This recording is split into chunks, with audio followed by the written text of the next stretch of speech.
Tick tock, the time runs out. Tick tock, the video. Tick tock, the time runs out. Stand up now or fade down. Tick tock, I'm ready now. Tick tock, the time runs out. They lock us down, steal our rights, sell us dreams to dim the fight. Tell us wait, just trust the plan, while they take more from our hands. But we ain't sleeping, we ain't blind. We see the games, we read the signs. No more silence, no more shame. Get mad, get loud, ignite the flame. Get mad, get loud. Shake the ground, wake up the crowd. No retreat, no backing down. This is our fight. This is our sound. Tock, the time runs out. Tick tock, I'm ready now. Tick tock, the time runs out. They push us back, say stay in line. Spin their words, rewrite our minds. But the louder we get, the stronger we stand. And we ain't done till we take back this land. They cage the truth, we tear the bars. They dim the light, we burn like stars. They stack the deck, but we rewrite fate. This ain't submission, this is rage awake.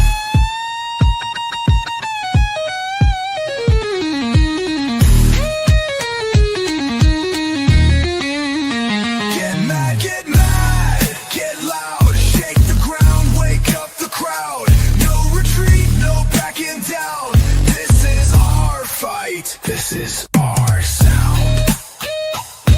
Break free, break through, tear the walls. No more sleep, we take it all. Tock, the time runs out. Tock, the time runs out. Tock, the time runs out. Get mad, get loud. No more challenge, no more doubt. More doubt.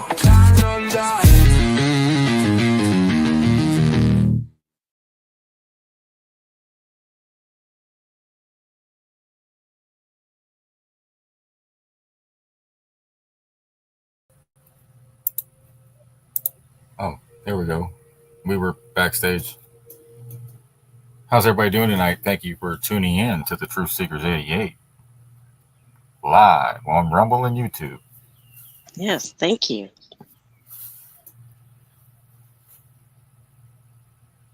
What's today, Monday or Tuesday? It's 48. Tuesday. 4 and 8. It's 48 day. Oh, it's Taco Tuesday? Taco Tuesday. Mike had to run somewhere. I told him don't run, walk. Right. Watching from Connecticut. There we go. Listening to the, what does it say? Listening while driving from checking on my mama. Tell mama hello. Awesome. Michigan. Delphine, the beautiful Upper Peninsula of Michigan is here. Up by Canada, huh? Been to Detroit, Ypsilanti. I've been across that bridge into Canada. London, Quebec. In the middle of the winter. First time I ever seen snow. Well, first time I seen snow was in Michigan. It was below something. I don't know. It was too cold to be outside. But we got to go do donuts in the parking lot. That was cool. In the snow. Right. I was probably 20 years old. Oh, well, no. Yeah, about that. Yeah. They had a road trip from Houston to Michigan, like 20-something hours. I built instead of a snowman, I built a snow sofa. That's original. Yeah, I did that in Canada, and I just sat out there in it. They thought I was crazy. I was like, well, I'm from Texas. We don't see snow like this. There's Mike. What's happening? It's a hey. Mike. I'm waiting for pictures of the snow sofa. Right. That was 25 years ago. Oh, was it really? Yeah, that's in my mind. I remember. Oh, let me call that archaeologist I got over there. Yeah, Right. it wasn't a sofa. It was a love seat, like a single seat for It was oversized, It oversized. wasn't. Yeah, I didn't have the whole family out there. It was me. They thought I was crazy. Right on. Anyways, how was your day, Mike? Hey, I started out today at about early this morning and had a bunch of errands to run. And when I came back to the house, well, when I left the house, it was 67 degrees. When I came back to the house, it was 59. And it's quickly heading towards 27, they say Oh tonight. wow. Wow. It got After several 80s and 90s, right? After a right. couple of 80s and 90s. It got cold here last night too. How cold was it, babe? It was Man, pretty cold. it was freezing, man. It was like 50. Yeah. Yeah. We had to turn the heater on. It We had to was, turn the heater on. I was enjoying it because we just got out of 90-degree weather 2 days ago. Right. no. I'm like, screw that heater, dude. I'm about to throw it out the door. Right. It won't make up its mind. I was like, yeah, the weather's bipolar. Yeah, exactly. It is. Yeah, I don't know what it wants to do. No, it don't. The political theater is causing a lot of angst and changing of the energies from us. It is adapting a lot of this weather pattern, these weather patterns too, right? Yep. The metaphysical world is definitely in a change cycle, in a huge change cycle. And you'll be amazed at how much of the weather is actually coming from us, as well as whatever else is going on that can be scientifically proven, right?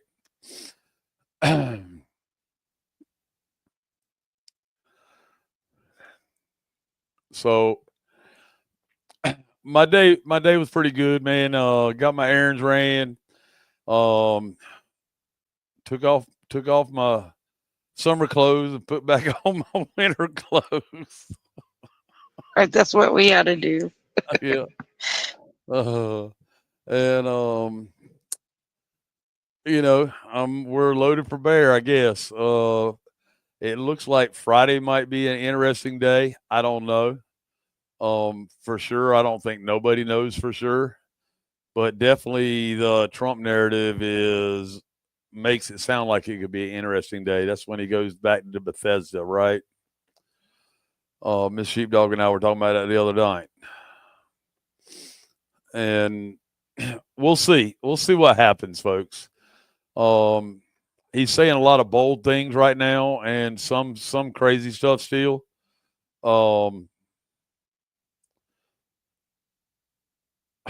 Yeah.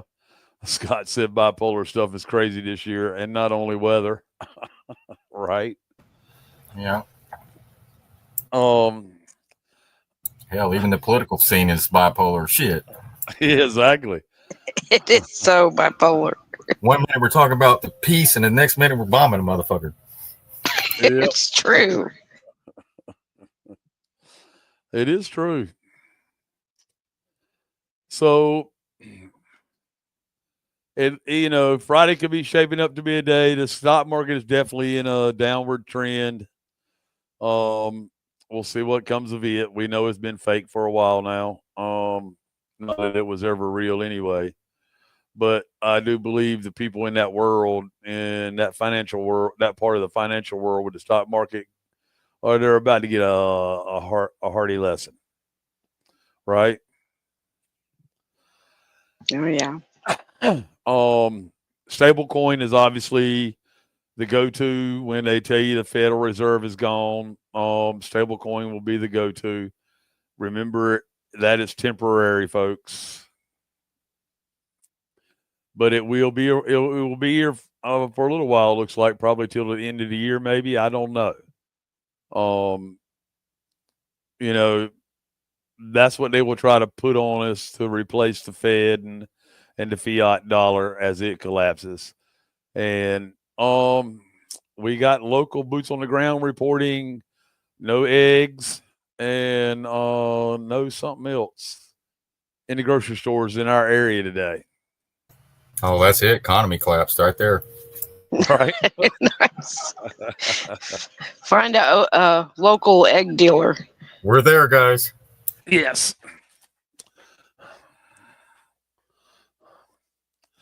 Well, they told us the Diddy trials starts next week, but I mean, Gilligan, they took Gilligan out already.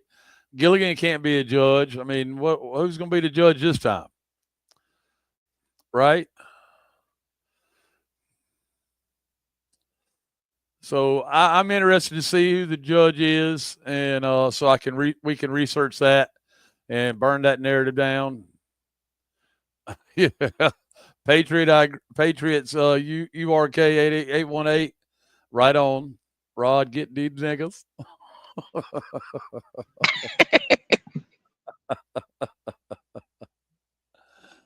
Oh, Did you say that word I thought you said? no. Oh, I said off word. there's my neighbor.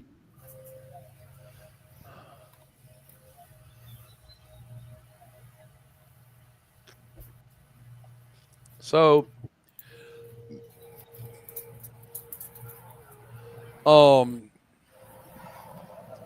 with the current weather change, with the narrative being bipolar too, right? The political theater narrative being bipolar.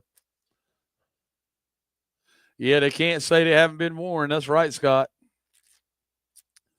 The stock market doing what it's talking about. Man, not a lot of people are talking about XRP. There's a few still talking about XRP, but not a lot. Stablecoin is the talk right now. I don't know if XRP and XLM are going to do temporarily what they said it was going to do or not. We do know that we can research it and follow it back to its origins from the DoD and DARPA. Okay, not far. The directive was not far from the CIA either. They were all involved. Them two clowns that they posted as the creators, those weren't the creators. All right, this was AI intelligence that created this crap. Nothing new under the sun. No, So anybody That's right. They're just co-creators. Right. Anything. Or just using what was already here. They founded it. FOUNDED. Right. Yeah, that's their famous words. Same with the buildings. It's all founded. All old buildings are all founded. Yep, that's exactly what I was getting ready to jump into. They found it. FOUNDIT. Right on.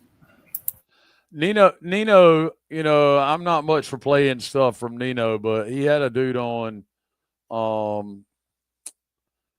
yesterday that real good interview. All right. And I have to give it to David Rodriguez. He did a real good job with it. But the guys over in the UK, and they're talking about the shocking story behind the real story behind Jesus Christ. Yeah, he has his own channel, the guy from the UK. Yeah, that we've been watching for about a year. He has really good information. Yes. And he does literally have connections to archaeologists. Folks, he said they're finding Tartaria stuff every day now. Yes. Yeah, I look for videos that offend me sometimes too, that challenge what my belief system is. There you go.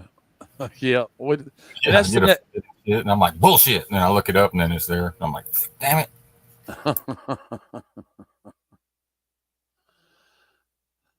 I think Nino is, if you want to know my thoughts about Nino, I think he is playing both sides of the fence. We'll see. There's no way to tell anymore because they're all in on it. Every athlete every professional athlete, every Hollywood star. Let's play the video from Flat Earther that Miss Sheepdog shared with us today. Let's play that video right quick. The Isaac Cappy psyop. Check this one out, Miss Sheepdog. Founders, founded, and founded. All the same. All the same. They came here from something that was already here. Boom. Yep.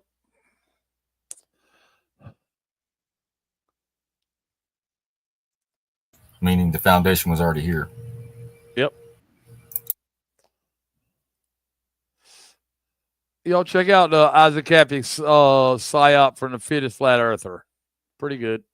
4 minutes, 34 seconds. If you've gone down any rabbit holes, there's a chance you might know who this is. This is Isaac Cappy. And I do the quotes, well, you'll find out in a minute. You see, Isaac Cappy supposedly died after jumping off a bridge not too long after he created a video supposedly exposing all these elites for doing all these terrible things. Here's what I mean. He created a video saying, I'm not suicidal. I'm not suicidal. I'm not suicidal. And then he also released a video talking about Seth Green and his children. At the end of the night, it was me, Seth, and his brother-in-law. And Seth turned to me and opened up this secret bookshelf, and he's like, "This is where we keep the children." And I was like, I tried to just put it out of my mind. But then about a month later, because Seth, Claire, and I were having a dinner at their house, and Seth said, we need to have a talk about chicken. But here's why I'm making this video. Is because none of them, and who do I mean by them? I mean any single person on TV. None of them at all turn on each other. They don't try to expose anything. They don't try to expose anything anyone else is doing. This is created. He was instructed to say this, and they want you stuck. They want you looking for truth, thinking, oh, it's not a suicide. He was taken out for trying to expose the bad guys, and they want you stuck there. They don't want you finding the real truth that he's not even dead, and he's not even Isaac Cappy. You see, this is David Rothschild, a member of the Rothschild family. And if you don't know who the Rothschild family is, I'm going to let you go research that yourself. But let's just say it's part of the very elite class ruling this realm we live in. And boy, doesn't he look like someone to you? Let's take Isaac Cappy and let's change his hair a little bit and then add some glasses. And notice the nose doesn't even change. It's the exact same nose, the exact same. Because Isaac Cappy is David Rothschild. And they create these narratives of actors pretending to expose other actors, so you think there are actually good guys behind the scenes trying to do things. It's what the whole Q movement is. It's what the whole Chester Bennington and Chris Cornell exposing child trafficking is. It's nonsense. It's the lies they create to stop you from getting to the real truth. And the real truth is that none of them die. None of them have accidents, and none of them are sacrificed. They're all part of the group. Mike, can you pause it real quick? Indoctrinating. Keep in mind, he said that it's what the all Q movement's about, but the Q movement is what got us to this point to be able to even see the video that he's presenting to wake us up even further. It's a never-ending awakening, guys. There's deception from all levels. That doesn't mean kids aren't being trafficked and they aren't really doing these things, but just putting that out there that everything's a step. They're playing good cop, bad cop, right? Don't attack the people to the left and right of you. Right. It's not what this is about, downgrading anybody or any group or any movement or what anybody's, because we're all involved some way or another, and it got us to this point. That's my point. That's a big boom right there. Very good point.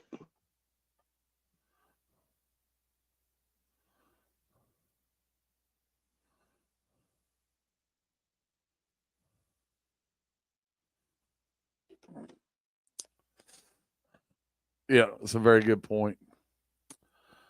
Making a mental note right there because I think I could add to that later on. I just have to find it.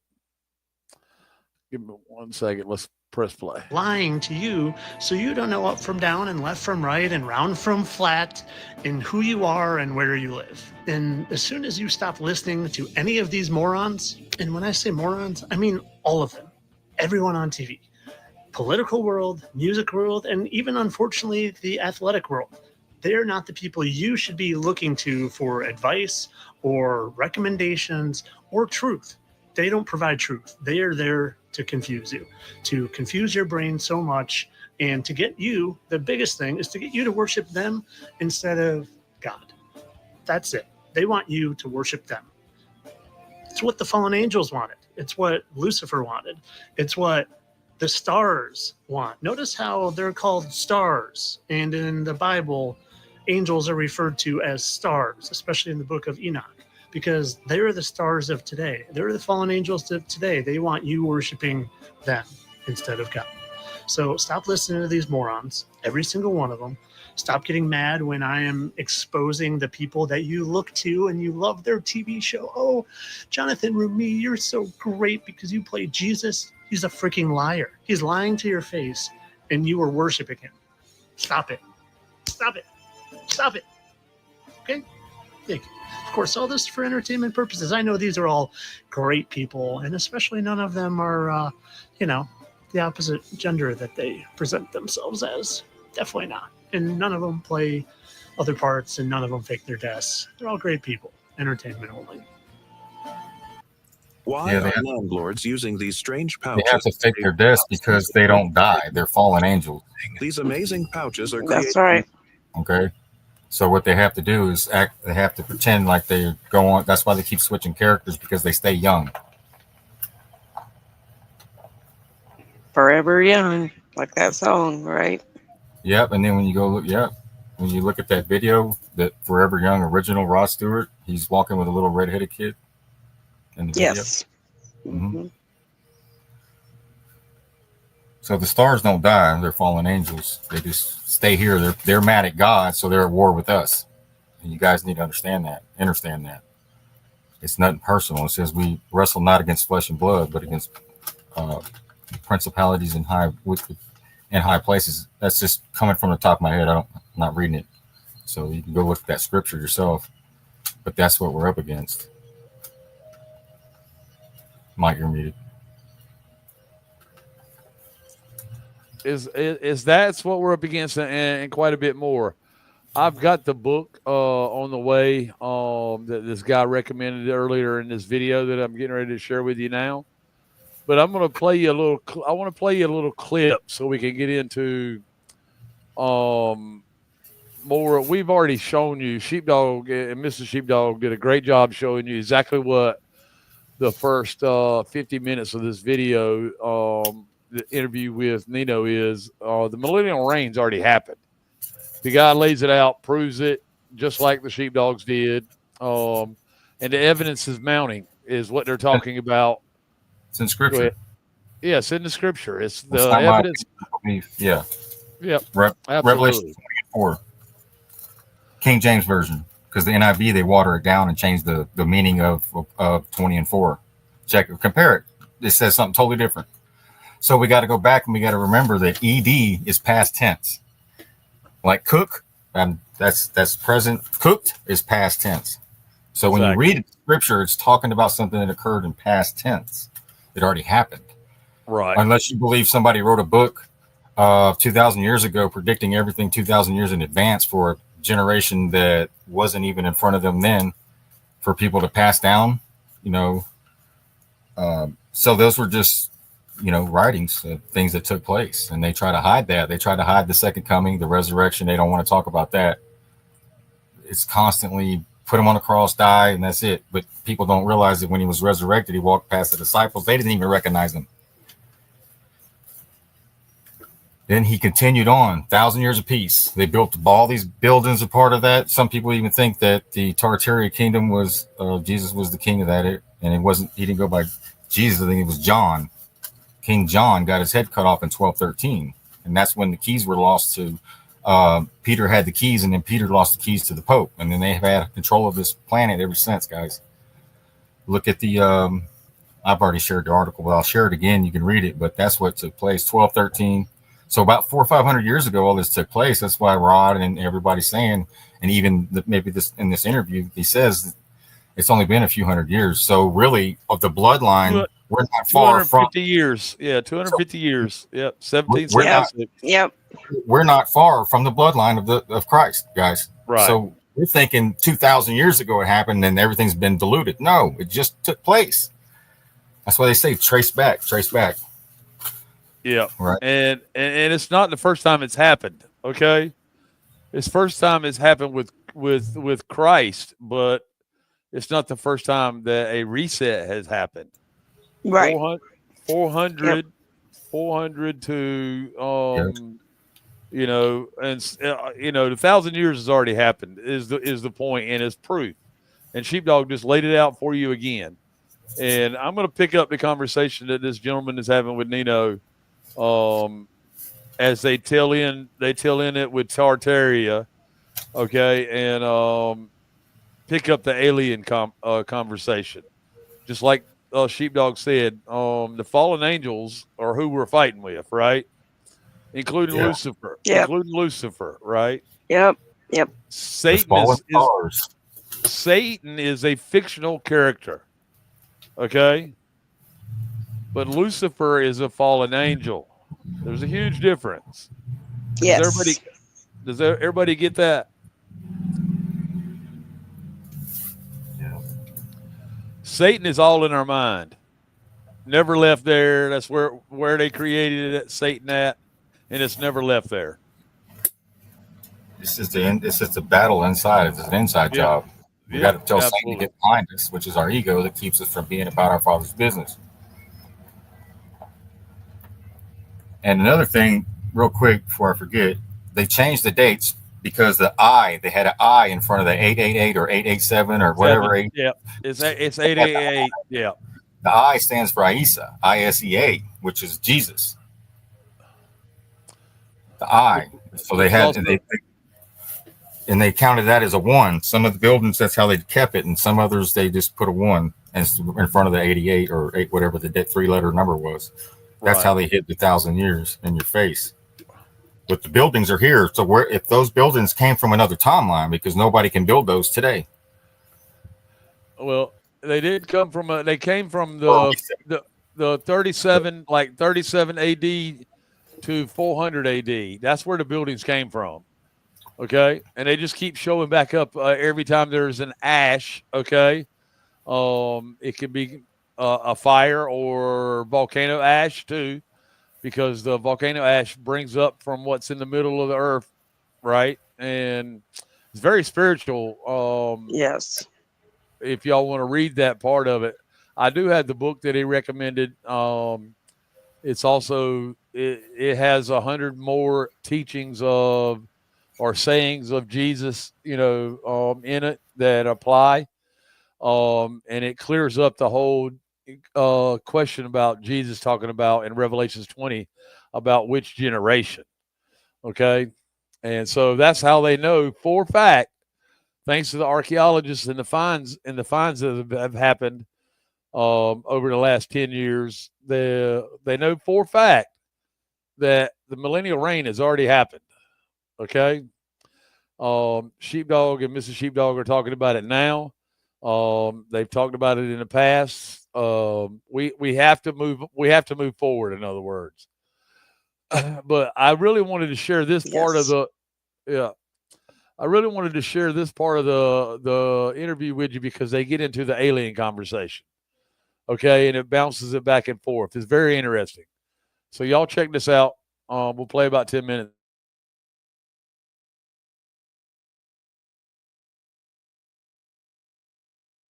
Very literal sense, and why not? We're not waiting for the disasters of tribulation. All of this proves it already happened. We're waiting for the final Gog and Magog war at the end of time. And I have my theories on that. Aliens are involved. Maybe we can get onto that, but I'll give it to you for now. And that's the basic introductory premise to this whole thing, and that's just some evidence we have. I believe what we call Tartaria is actually the millennial reign of Christ. And when you add Christ into the equation and this millennial kingdom aspect, it makes sense of where these buildings came from. There was a 1,000-year period of time where humanity was not hindered by the devil and was inspired by God himself, with holy saints walking around. It's not playing my Roof. And with that, Yeah, it is. It looks like they're at the very top right Oh, okay. of the screen, and then the video's paused or whatever that is.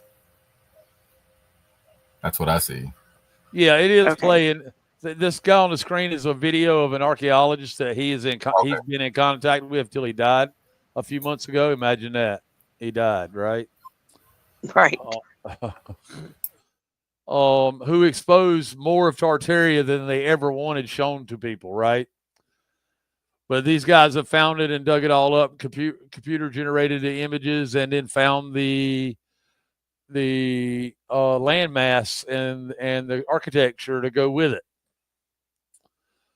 And I mean, this is one of the greatest architecture archaeologists in the world, according to the guy in the video. I can't remember his name right this second. But they're having the conversation about Tartaria and the millennial reign, and we keep looking for it to happen, and it's already happened. And there's this. The discussion is based off the little, what is it called, Mr. Sheepdog? The short season, right? The little season. Yeah, the right? little season. The little season, yes. You might want to make note of the little seasons, because that's something that you can go look up. All right. It's like Gog and Magog in Revelations, where he lets them loose for like a few hundred years to deceive the world. And that's why you see so much deception today, because we're at the final battle. That's why everybody's wearing masks and playing actors, because they're deceiving people. That's what the actors are for, CIA and the CAA. That's why Joe Biden and Kamala Harris just got a damn deal with the acting CAA. Right. All right. So let's get it.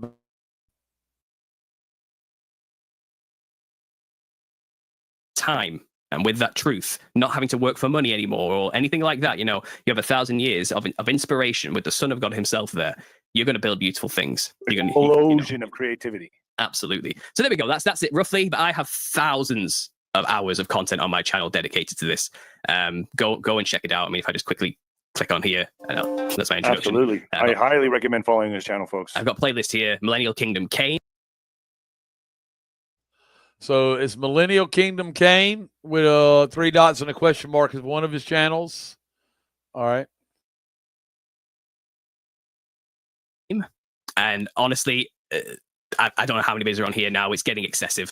But we've gone through every angle, every aspect of this. We've tried to figure it all out. It's all here. Go and check it out. And again, I interview and talk with lots of other people as well, who create content, and we're kind of collaborating on this quite well. And we go through the Mark of the Beast, Nero, possible contenders for the Antichrist, the possible end game, how the war's going to go down. Everything's here. Why we have secret societies, which all came around, by the way, in 1776 with the Bavarian Illuminati, because these are the agents of Satan who were just waiting for him to come out of the... You heard him say Bavarian Illuminati. Remember the piece on communism Mrs. Sheepdog shared with you the other night? Mr. and Mrs. Sheepdog shared with you the other night. The Bavarian Illuminati was the start of it all, right? Yep. Yeah, ask yourself, why are we always at war? Because the 1,000 years already passed. That was peace. They don't want you to know that we all co-created or coexisted. They don't want you to know that we were doing commerce with each other, and we were highly successful at everything we did. We took our time in building everything. We put pride in our work. It wasn't about the money. None of that. It didn't even exist. It was just peace. I mean, everybody. Harmony, yes. And something came in and changed everything, and that's why we've been at war ever since. They always keep us at war. Y'all notice that? I mean, constantly. It's like some new invisible enemy out there we got to go worry about, right? It's a threat. All the way across the globe. If you believe in the round globe, it's on the other side of the planet. Nowhere near us.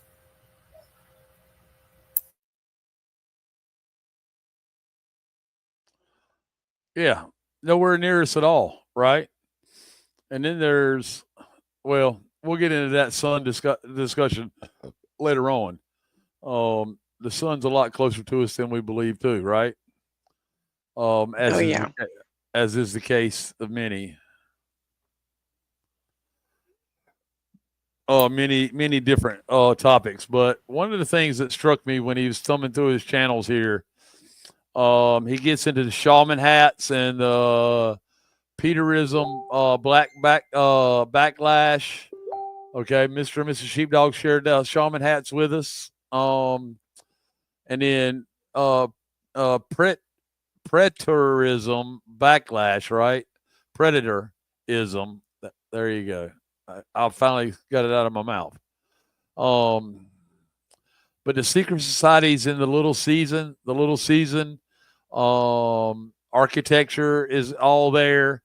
Little season and more with JT Follow, JC. It's another good one. The Inhuman Influence. All of that started in World War II, or at the end of World War II with the Bavarian, Illuminati, right? Which the CIA quickly picked up on and used to their advantage, right? But y'all do go check out his channel. It's a wealth of information. I've enjoyed a couple of videos today of his after seeing this yesterday. All right. And of course I ordered the book and I can't wait for the book to get here. It'll be here tomorrow. Maybe I'll pick up some of it on the show tomorrow night. I'm anxious to see how much of it's like the lost gospel of Q, right? The true sayings of Jesus Christ. All right, so let's pick up the video of the pit, who were living through the rain probably and just hated Jesus, but had to be secret, had to lay underground. As soon as Lucifer was released. So let me ask you this, Paul. Go ahead. Let me ask you this: how long does the little season last? How long do we think it lasts? We're not told. In just the last 7 days, 8,368 men have clicked the link on one of our ads that you've probably seen. Any specifics? Less than 1,000 years, I would imagine. It has to be less than 1,000 years. That's true. People think 250, but I would say it's an arbitrary guess to say 250. Well, America is already 250. I mean, what is America right now? That's you said it started in 1776. America is over 200 some years old. So yeah, where are we? I mean, if you look at the Theosophical Society, have you heard of those guys? Helena Blavatsky, or that group, the Lucis Trust today. You know, they're quite a prominent think tank, aren't they? Involved with most governmental bodies and things like that. Well, they're Theosophists. Okay, and they believe all the religions are pointing to the truth of Lucifer, basically, and they're trying to indoctrinate most of the world into Lucifer's light. That's their. I mean, the Statue of Liberty. To me, now looking at them, like, how did I miss that? Yeah, well, they believe 2025 is going to be the coming of the world teacher, and we need to prepare the way with the externalization of the hierarchy, the hidden hand, for people to accept Lucifer when he turns up, basically. And we're in 2025 now, and they were pretty clear about that date, and that would put us in the 250-year period region of a little season. So maybe. It's only 250 years. We'll see what happens in the next year or two. But well, I would imagine. I wonder, and it is just a theory, but you know, we've had ancient aliens on television for the last decade talking about, you know, we were seeded by aliens, and you know they're getting ready to spin that narrative. You know they're getting ready to play the alien card. I think what we're watching now is a controlled disclosure. They're letting people come out and talk about it that they think, all right, that's a safe person, but they're not really giving it all to you. You got the 1947 Roswell crash. I mean, this is picking up speed. You know, the whole alien card, I believe, is coming. And I think, well, once they've lied to us about everything else, why aren't they going to just lie to us and tell us that, yep, these are your brethren, or they are your creators, and this is who you should be worshiping, right? Do you want to hear my take with the little season theory? Yeah. Okay, so the alien phenomenon is a big conspiratorial subject that I've contended with for years as well, and I'm with you. Project Bluebeam, fake alien invasion, you know, how can we control the masses, the threat of outer space, you know, Ronald Reagan making his speech. Maybe we need an outside threat that could bring us all together. How petty our differences would seem in face of an alien threat, you know, how quickly we'd all just come together as one and drop our borders and stop the wars, you know. And I was thinking about all of this, and then we have like the propaganda of aliens throughout media for like over 100 years, since the War of the Worlds, you know what I mean? With reading the story out over the radio without telling people it was a story, and everyone was panicking thinking it's a radio broadcasting. Right. And they were shooting their grain towers thinking they were tripods, you know what I mean? It's crazy. Right. But the propaganda's been hard since then, and we've had one alien movie after another, and space movies and space That's all they put out now, yeah. It's Independence Day. Well, it's always the same story, isn't it? Mothership turns up. Humanity gets attacked. They barely survive the first wave. And then they all come together as one. And united they stand. Humanity goes back for a counterattack and takes down the evil mothership just in time. And maybe with the help of good aliens is sometimes thrown in there, who come just at the right time, the rebel aliens or whatever it is. You know, there's always a bit of a Hollywood spin.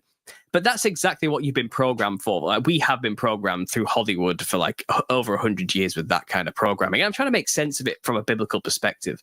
And there is the angle of you've got fallen angels who are going to pose as aliens, or you've got the demonic Nephilim horde in the spirit realm. They're going to bring back into the physical in some way, maybe through portals or transhumanist vessels they're going to create for the spirits to inhabit. Or you can tag many ideas together in the conspiracy world. I was thinking, like, what would be the end goal really? What's the driving factor? Then if you actually add this little season theory into it, things click into place in a very, very dramatic way. So we're programmed to believe when something giant appears in the sky, it has to be aliens from space. And an enemy. It turns out New Jerusalem, a city where Christ sits on his throne, descends from heaven in the end. So realistically, if we're actually he would be the enemy. If we are in the end, new heaven and earth, it's possible New Jerusalem will become visible in the north. And as soon as, or it's already here because it came down at the start of the millennial reign, maybe. And it seems to be like spiritual and physical. And maybe the veil's going to drop and we'll see. It's already here. It's going to look like so it's actually a physical place. I think it's both. It's in heaven and on earth. And I think it kind of manifests physical sometimes, and it kind of drifts in and out of our reality. And I think the camp of saints is likely below it in a physical sense, where the saints are somewhere, and the heavenly cities above, you know, from heaven. And it's where they meet the earth in the center. I think that's what we're coming together. If you look at all the old maps, there's something in the middle of the earth. Like there's something right in the center. It's like got 4 rivers coming out from it, and a black rock, a Rupus Nigra in the center, and black rock is like lawful bank in the world. It's kind of, you have to wonder where all this comes from. But if suddenly something did just appear in the sky, and let's say it's New Jerusalem, it's Jesus and his saints, you know, no one's going to know that in the little season. Everyone's going to look at it and go, it's aliens. I've seen the movies. And they're immediately going to jump 100%. To aliens. And that's when you fake the invasion. Okay, that's when you release from the underground military bases the flying saucers like that we have built. Right. And that's why the alien greys we've genetically created in labs are piloting them. And they're going to destroy cities and come out of nowhere. The monsters are going to rise out of the ground. The Nephilim are going to return and start ripping people apart. You know what I mean? Complete deception. And we're going to think the mothership brought all this destruction upon us. But it's the fake alien invasion is suddenly at play. Project Bluebeam. And you're saying that this is actually the kingdom of Jesus. Yeah, and he's just chilling. He hasn't done anything. He's just appeared. But that's when the evil controllers, the Illuminati we'll call them, or, you know, the occultists, the Luciferians who are behind the scenes, who own everything now, they'll release their alien invasion, and make us think the mothership sent the stuff, you know. But really, I've noticed Doge. You know? Go ahead. I've noticed Elon's Doge is uncovering all this wasteful spending and useless spending and all this, but it's like he hasn't touched NASA. Mm-hmm. And I'm thinking to myself, wait a minute here, why? That's probably the most useless spending, waste. Yo, he said something very important right there. He said Doge is exposing this and that, right? But he hasn't exposed or touched an asset of the United States. Okay? That's or NASA. Or NASA, right? Yep, he hasn't messed with NASA either, but it's very important. When you talk about an asset of the United States, you're talking about the treasuries, right? Okay, they go on to talk about it, but it's very important that you know that. Spending, and then I think, Elon's busy shooting off rockets into space. We're gonna go colonate Mars. I just don't buy it. It props up the lie, doesn't it? It props up the concept that there's vast infinite space and aliens must exist, and then also that ties in with evolution theory.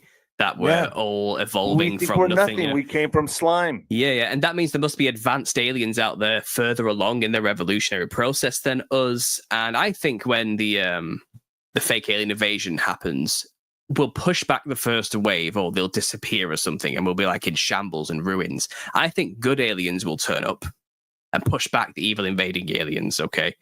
And it's just a show. It's all show. They're not really good aliens, okay? They are the fallen angels coming to destroy the problem they caused, basically, problem, reaction, solution stuff. And then they'll probably say something to humanity like this: we've come from Zeta Reticuli.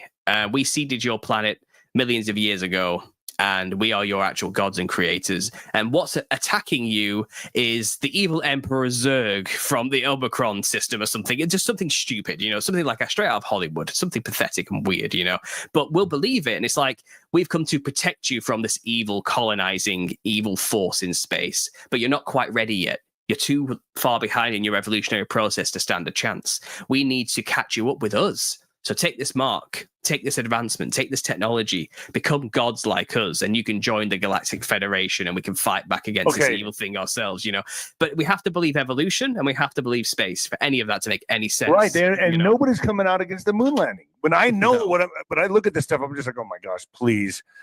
But, I have emails all the time, people talking about Valthor, supposedly, have you heard of Valthor? The alien that's here teaching the atomic scientists. All right, hold on. It gets better. And then they start telling me about, there's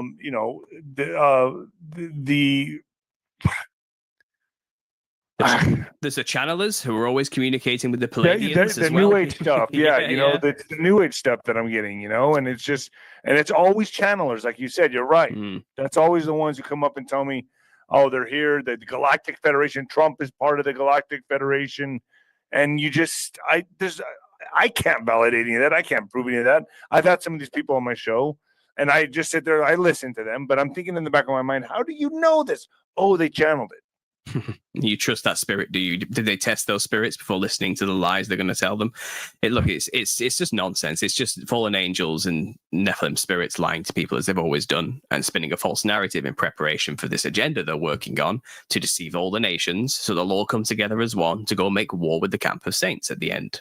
And when do you think this alien card gets played, in your opinion? Well, I think it's already happening. I think it's going to be sooner rather than later. Like I said, all these things are already happening. There's already a huge plethora of people ready to welcome aliens with open arms. I think that the world has been made so bored and apathetic that they just wish aliens would turn up and make things more interesting as well. I think most of the world is thoroughly indoctrinated to embrace this, and we Christians will stand alone saying, no, these are clearly fallen angels or demons. And they'll look at us as idiots. Absolutely. Small-minded, closed-minded.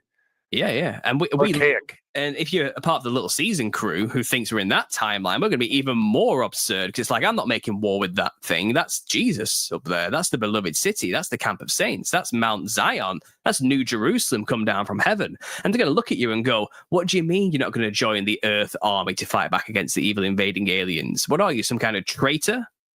We're going to be seen as traitors against humanity because we won't fight. And then we'll be probably killed, shot in the back of the head, lined up, hung, drawn, quartered, I don't know, something like that. But I mean, I'm not going to go make war with Jesus. And and I think many Christians will be fooled into doing that because they don't know where we are in the timeline. They're all geared up and prepared for a game of chess, but this is water polo. And when it comes, they're not going to be prepared for the right game when it goes down. You know what I mean? It's kind of, Christians aren't ready for this because they're thinking, well, I'm going to get raptured and tribulation's going to happen, and then I'm going to rule with Christ for 1,000 years, so I'm covered, And it's kind of, you're not ready. None of that's going to go down the way you think it's going to go down because we're not in that time. Millions will lose their faith when tribulation does not go down how they thought it was going to go down. And I think right now they're putting on a bit of a show for us. I think it's all Masonic theater. I think they're trying to make it look like we're living in tribulation. So there's always a new mark of the beast. Is it RFID chips? Is it nanotech? Is it transhumanism? Is it barcodes? Is it chip and pin? Is it Neuralink? Yeah, exactly. Yeah. And it's all coming out. But it just sure does seem, if I wasn't talking to you, I would think, and there's many others that I've talked to, I would think this is Revelations. Yeah, well, I think that's the game. Because everything's being exposed, right? That's the point, though. I think that they want us to think we're in that time. So they have to put up a show to make us believe that's the case. Every single new president since the beginning of history has been the Antichrist contender. Yeah. There's always a new mark of the beast around every corner. It's like the carrots always stringing you along, because they need to keep us in that time zone. Oh, Israel's just been made a new nation. That's fulfilling. I know this is a 70-week prophecy. Oh, they're building a temple. The Antichrist is going to turn up and go in the temple. The red heifers, they're getting ready to sacrifice the red heifers. The second temple was already destroyed. the prophecy was already fulfilled in 70 AD. But no one knows that because that's not a part of history you're really taught in schools. But it's known, it's documented. You're just not told about it in church. And I think they put on a very good show to make us believe we're still waiting for Christ to return. But I think the number's up very soon. I think they're running out of time. I mean, Israel technically has been around for like so long now that they're hinging on this idea that in their generation, when Israel's made a nation, within that generation, Christ will return. How long's the generation? It's been like, well, how old's the oldest people who first inhabited that land now? You don't see anybody in the 1800s walking around anymore. They're running out of time, so maybe they're going to do something silly. But I think if you read the works of Albert Pike, a 33rd degree Mason, he said we're going to foment a third world war, which will destroy religion and atheism simultaneously. So then we bring can the doctrine of Lucifer. Exactly. And I think we're going to have a man-made war first very soon, which is going to be horrible. But it's not the Gog-Magog war. It's not. I will say, it doesn't look like. It just seems like everything's kind of shifted with Trump. Yeah, I went away from the Ukraine, but now we're back in the Middle East, and Iran is getting ready to shoot off. I mean, it's just shifted. Yeah, well, we've always had contention in that region, and look, I'm a British person. Who am I to get involved in British politics? Right. I've learned a long time ago. I'll keep my mouth shut about that because it's not. But you're talking about religion. Those are the two things you don't talk about: religion and politics. But in terms, what I'll say about Trump is, I love his paper straw policy. We need to get the plastic straws back. I agree with that one at the very least. So we'll say that about that. But anyway, I've given you a lot of things to kind of chew on, but that's the idea and its premise. But again, I didn't even touch on the architecture, really. There's evidence of all of this, the cathedrals, the saints themselves, and the hagiography. You want to talk about that briefly? Well, there is a field of study called hagiography, and I've only really just started to get into it. And I've kind of discovered through AI false accounts, which AI was giving us. But since then, we've kind of gone back and we've researched like the archives of Oxford libraries and churches. And we're actually finding real documented histories of the saints as they lived. And these guys are performing some ridiculous miracles, like very insane superhero style stuff. You know what I mean? But no one knows about these stories. And people have said, oh, well, that's just fiction. That's just made up. But it could be that these are actually talking about real people who survived during the millennial reign, performing miracles like never seen before, So there is that aspect. And then there's obviously the cathedrals everywhere, which are basically music manifested into the physical reality. Like they are. Right. Do you have pictures of these cathedrals that you could just show my audience real quick? Yeah, sure. When you look at this stuff, it's like, how is that even possible? I don't think you don't see anybody building this today. No. You don't see anybody building this today. No. So pay attention to this, folks, because I want to really bring your attention to this.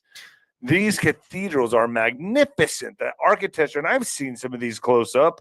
What was that cathedral that just burned in New York?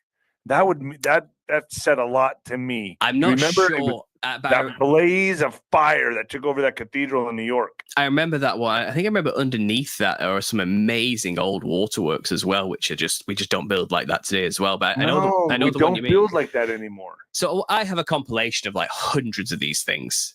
Just show some of them for my audience so they can get an idea of. It might be. And this would have been in the reign of the 1,000 years of Christ. He's talking about the Notre Dame. It might be a good idea. I have a video which kind of shows. Yep. Yeah, I agree with both of you. He is talking about the Notre Dame. He just couldn't remember. He's saying New York, but also another cathedral burnt down in Dallas. That one pastor that Trump met with, that cathedral. Yes. Burned. But that you can't burn down stone. It only burns what's burnable inside. The stone always. That's why you still see the buildings today, unless the only time those buildings disappear is when they bomb them, tear them down. That's it. When they do these little wars, that's what they've been doing, going around trying to knock off some shit out to change the history. Remember, they had AI here, nothing to do with the sun, so AI changed everything. All the history they made, they labeled all these buildings to be built in the 1800s and 1888, when everybody's supposedly on horse and buggy with 500 people in the town. Like it doesn't make there wasn't enough people to do that kind of work, and they did it in a year. That building, right? These buildings, they all say they got done in a year. He even described it in the video. You'll see a town with a political building built in it that is a magnificent structure, hold 800 people, and the town only had 40 people. Yeah. Right. Yep. They didn't have the workforce to do that in a year. Yeah. and it's the same narrative across all the buildings. Again, like I said, pay attention when you're looking at these buildings in Wikipedia or something. It says founded. That means they found it, not built it, because it has ancient tech in it, and it has ancient tech, free energy coming down. It has it in the windows. That whole building's like a battery pack type thing situation there. Yeah, remember the columns Sheepdog showed you about 3 years ago now. All the columns that the energy would travel up in these buildings, and these poles and antennas on top would carry it onward, right, back into the ether, right? Why do they need antennas if they didn't have a radio or TV? That's exactly right. Right. Exactly. All right. So this is the kingdom, basically, is what we're being shown. This is the kingdom. Exactly. You just have to wake up to the fact that it's here, that they told you that you've been waiting on. But you have to raise up in consciousness into the cloud, just like the rapture. That's the rapture, is rising your consciousness up so you can see it, the kingdom. So these are our buildings. This ain't the corporations. That's the thing. That's why they don't have the title to none of this. That's why they can't sell it. They just make them museums and stuff like that, so we never find out. Right. But it's already here. But here we are. So this is the Great Awakening. Well, we also had the military, the Illuminati, and the rest of the cabal with the cloaking technology too. So, I mean, these buildings, we probably walked into them before and don't even know it, right? Yes, yes, exactly. State capitol or anything like that, or a lot of people been in the churches too with the old cathedrals and stuff. Yep. Mm-hmm. Yeah, they're still running. I mean, they're still preaching out of some of them. Some of them are in your towns and abandoned, and they're just sitting there, just withering away. I mean, the stone's still there, but somebody just needs to go in there and remodel it. But it's a lot of stuff that's just said they don't want to save it. They just want it to all go away. But they use our buildings. Those are our buildings. That's what was every father leaves behind an inheritance, right? That's right. Yeah. It's the land and then everything on it. That's right. We'll keep going. This is good stuff right here. I'm enjoying this. Cases, a lot of these, and maybe as we talk, we can kind of go through them. But I also have a compilation of photos. So let me just quickly share the screen with you guys. I just have them on my Lightroom account. I can just skip through them quite easily on there. So we'll show them through that and share. So here we are on Lightroom. You guys can see this. Look at that thing. These aren't even cathedrals. These are just buildings that are around, which have been given to the government. And I think these were left over from not only Rome when it collapsed. I think a lot of the old Roman architecture got given to the saints. I think they ruled in these buildings after Rome collapsed, and they were given over that kingdom to rule over. But I think then Gothic architecture began to appear and be built next to Roman architecture, and that's what came with the millennial reign. But if we look through some of these photos, look at the lifestyle these people were living. Look at these places. We call it antiquitech, and it's the idea that these were pulling energy straight from the ether. These were energy harvesting machines. They weren't just simply nice places to live. They had purpose. This is Lincoln. Look at that. This is Lincoln Cathedral in the UK. I actually studied right next to this for 3 years when I was doing my art degree. And pictures do not do this thing justice. It looks like nothing else around it. Look how enormous that is, like compared to just a standard building next to it. And when you look at it, your eyes hurt because there's so much detail. You can't take all the information in. It's hard to look at because it's so intense. Like I can't. And then maybe you have to see a European. And that is stone. That is stone. Yes. Like it's not even poured concrete. Like how did they get that up there? Oh yeah, and that's not even it. This is actually had 2 extremely tall spires on each of those front prongs originally. It was taller than the pyramids originally. Then that collapsed apparently in I think like the 700 and killed a lot of people, and they just never rebuilt after that. But let's look at some of these things. This is Crystal Palace. Here's the difference between Mudwater and mushroom coffee. I'm Matt, food scientist and head of R&D at Mudwater. And the story behind this is ridiculous. They took it down and rebuilt it somewhere else, and it was destroyed in a fire. So they built it twice, and then it disappeared after a fire. A load of nonsense. The story does not add up. These are just leftovers after the reign ended. And I think secret societies like Freemasons just took the Freemasonry that was laying around and claimed it as their own and said they built it. But really, these are just leftovers of a kingdom. Then they have the whole world. Yeah, this is like the world fairs. So they had these expositions, didn't they, in random places all over the world, America and France included. And then afterwards, they just destroyed everything. Now, these were supposed to be temporary buildings. You look at some of these buildings, we don't even build permanent buildings in the quality they built these temporary buildings. No. They were never temporary. No, we're supposed to be more advanced now. They were already there. These buildings were already there, is what we're saying. If I'm not mistaken, this was a World Fair in Chicago, right? Some of the buildings were temporary. They were built out of styrofoam, right? Right.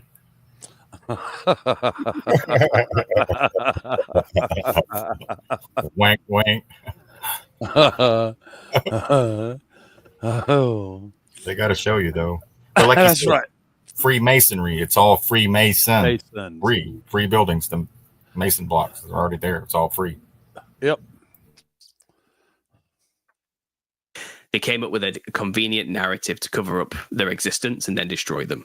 And around that time period, 600s to 800s, the amount of fires that took over most of Europe and America, just destroying and wiping out entire regions, unprecedented. The amount of destruction World War I and the carpet bombings and World War II caused in mainland Europe as well, destroying most of this architecture, unprecedented.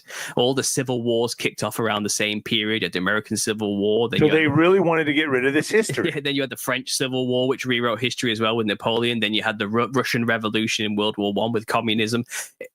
A lot of stuff was destroyed. We're living in the squalid remnants. You know, when we went into Iraq, we went straight into their museum and took everything out of there. Mm-hmm. Oh, yeah. Buried history, hidden history. This is quite interesting. This is in Naples. They added an M to the original thing. So M adds 1,000 years to the original time. That was on there.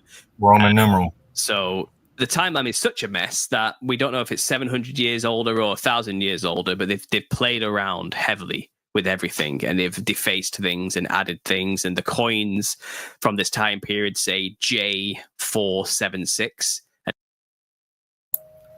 Some say I. J wasn't a letter. It was this I is most 9 is I. Right. J wasn't. It's ion.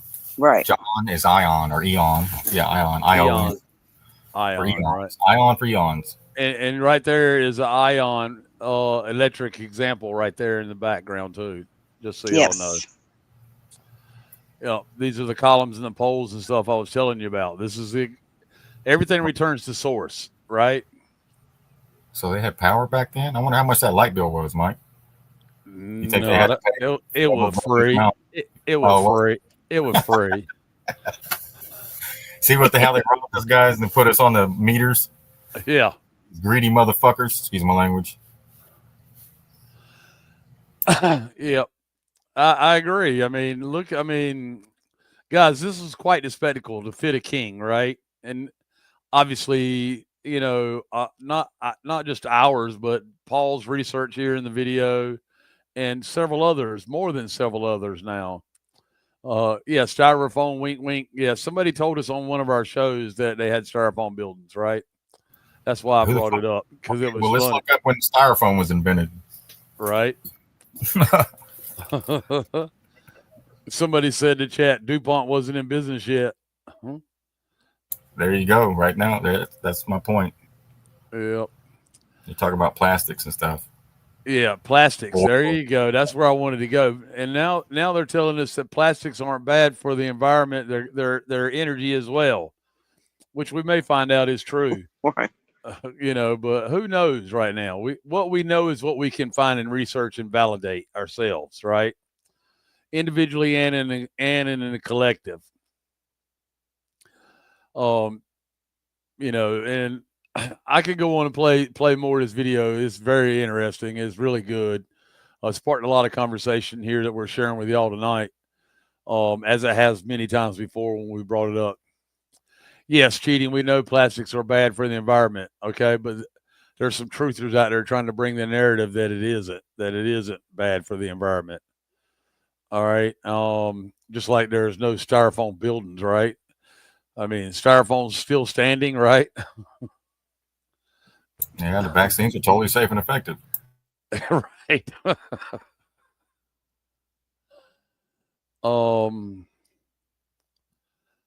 So I'm going to play a few more minutes of this video, and then we're going to get on to the next topic, okay? And everyone said, oh, that's a 1, not a J or an I with a dot. That represents a 1, so it's 17 something or other, or 14 something or other. But really, what it probably means is the year of our Lord Jesus, 476, when these coins were around. Look at that. And look at the people below.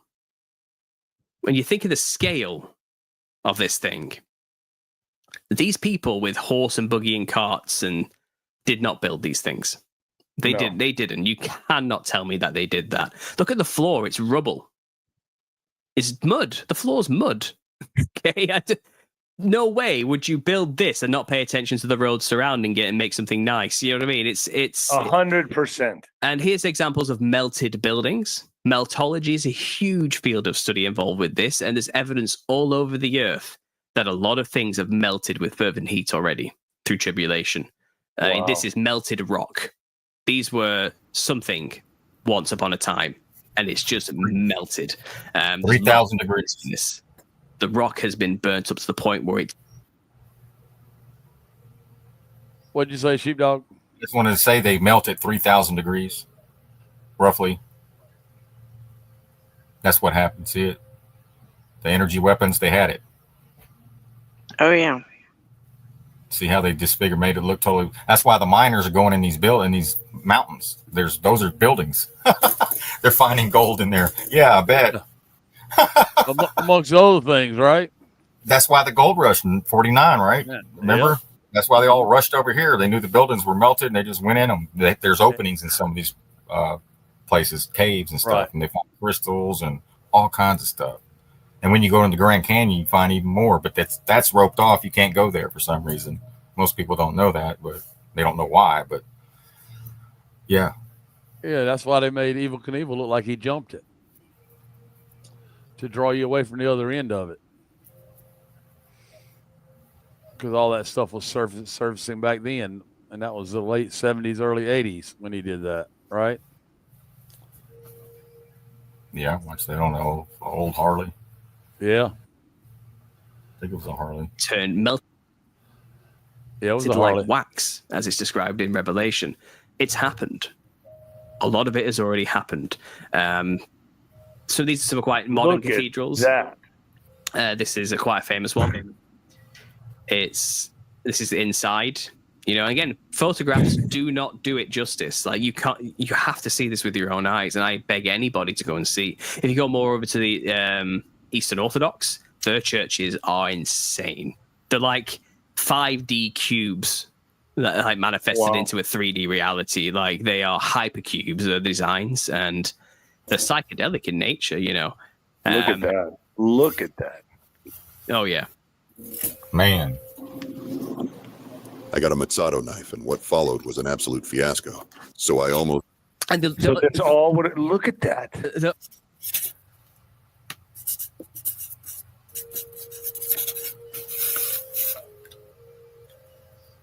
You're muted.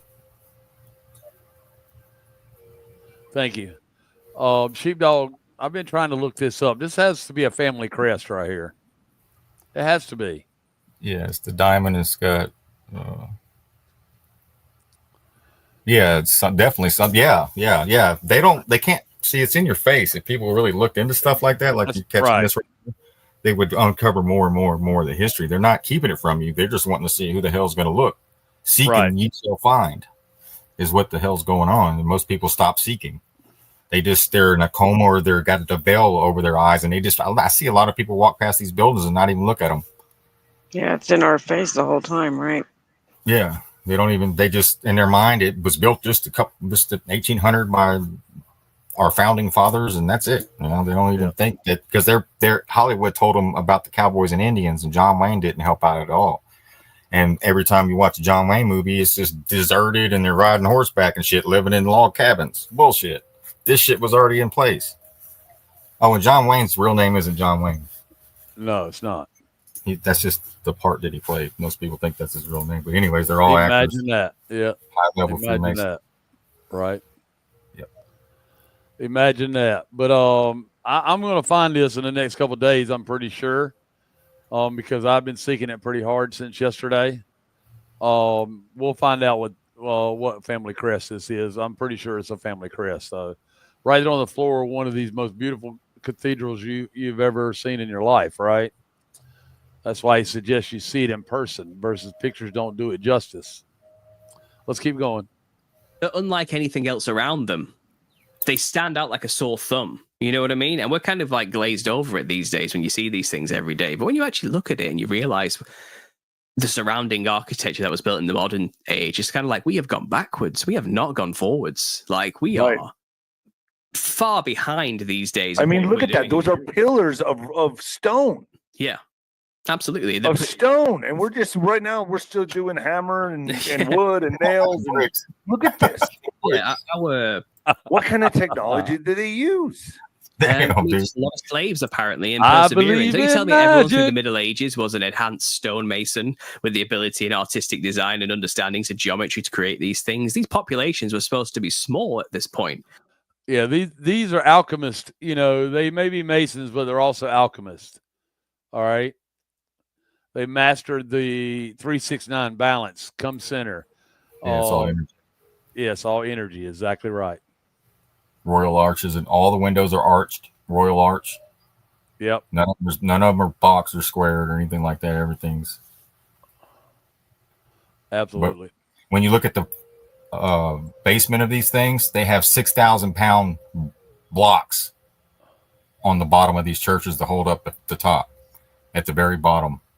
And they might even go lower, but they're huge 6,000-pound blocks. That's, you got to see how big they are. They're like 3 or 4 foot wide, 3 foot tall.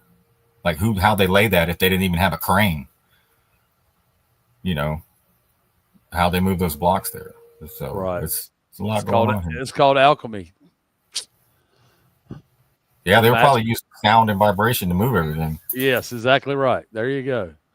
They told us it was leverage, right? That's the story we got. You got to create leverage. Get you 5 skinny slaves and then 5 fat slaves. Oh shit. Anyway, this is so interesting. I'm gonna keep going. And it's kind of I'm not buying it. The narrative fails miserably when you actually pay attention. These things are incredible. This is in Liverpool, and again, look at this thing. It doesn't make sense. Look how enormous that is compared to this tiny little building down here, which they're built specifically to serve Christ. Well, that, and I think there were healing centers. I think they were charging centers for energy. I think they were multi-purposes. I think there were machines. A cathedral is a cathode. It's an energy holding device. Boom. I think our cities are built like circuit boards from the sky. It's the electromagnetic frequency that is in there. If you can go in there and measure it. And even the sacred mountains and sacred sites, if you take a EMF reader, you'll pick up these energy levels. Oh, sorry. There. And it comes through with the light through the windows. Everything at the top. The copper tops, roofs, and stuff like that. They have copper railings inside, copper, bronze, all kinds of. There's nothing cheap in it. Talking about polishing the brass. Yeah. Yeah. You actually look at them, I think everything served a function. I think buildings during this time where Christ was around, they served as receivers and antennae and harnesses and storages for free energy. I think we wanted for nothing during the millennial reign. There were benefits for joining the kingdom, and I think most of the earth did, except for a few which are now in the desert dwelling regions who rebelled during his time, but they didn't get rain. They had consequences. So that's why they're all desert regions now. And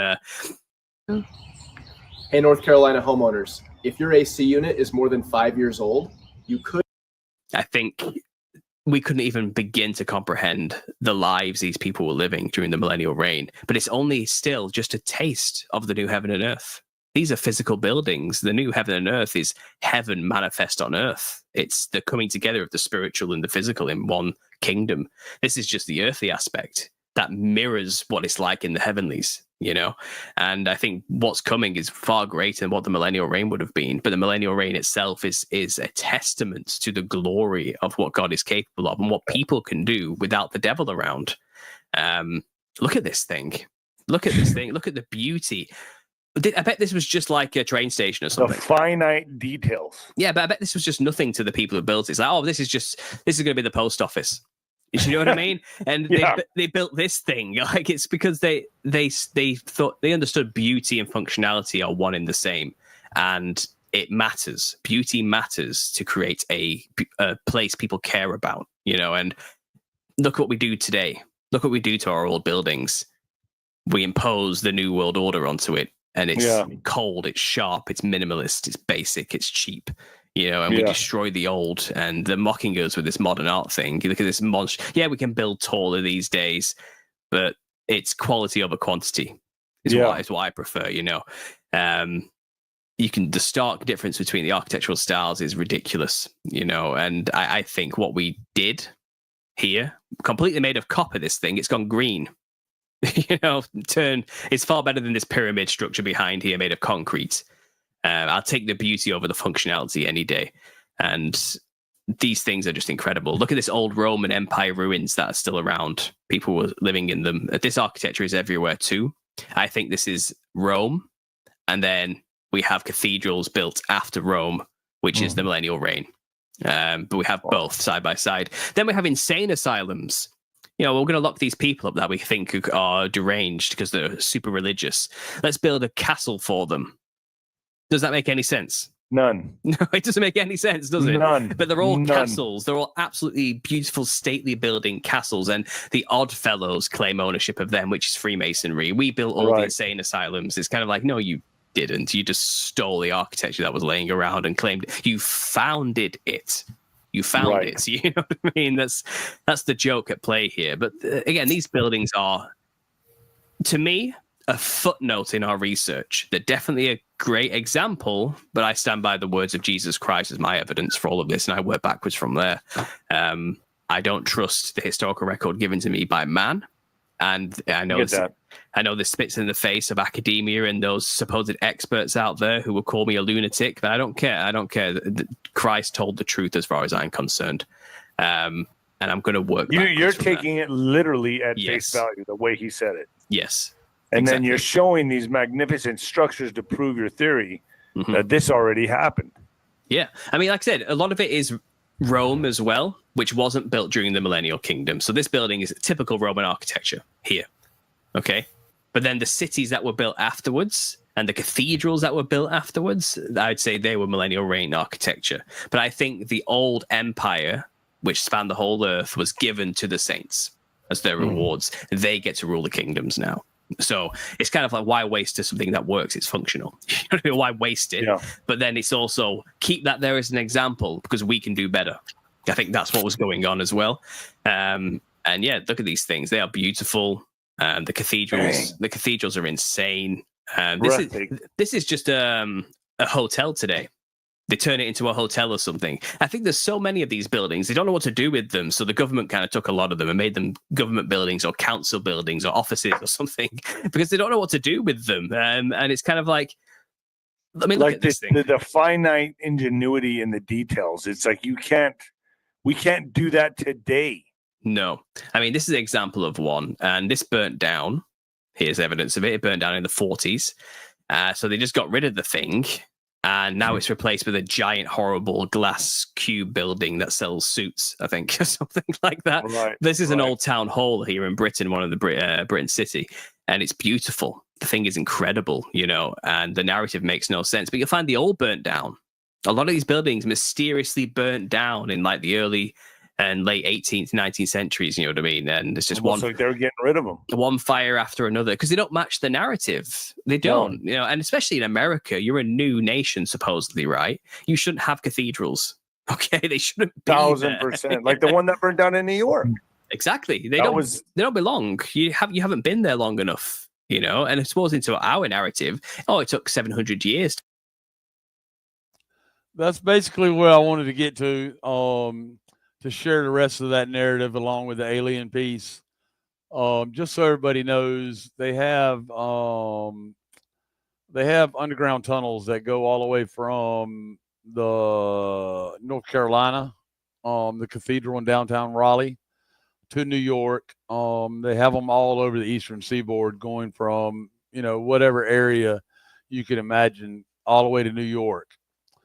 And we all know what goes on in New York, right? That's where the Illuminati Jew, right? The Khazarian Jew. I'm going on a list now because I said it on air.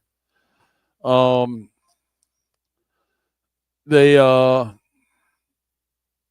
that's where the bloody mattress came out not that long ago, right? Still nothing being done. Still Trump praying with these idiots, and in a disgusting political display, and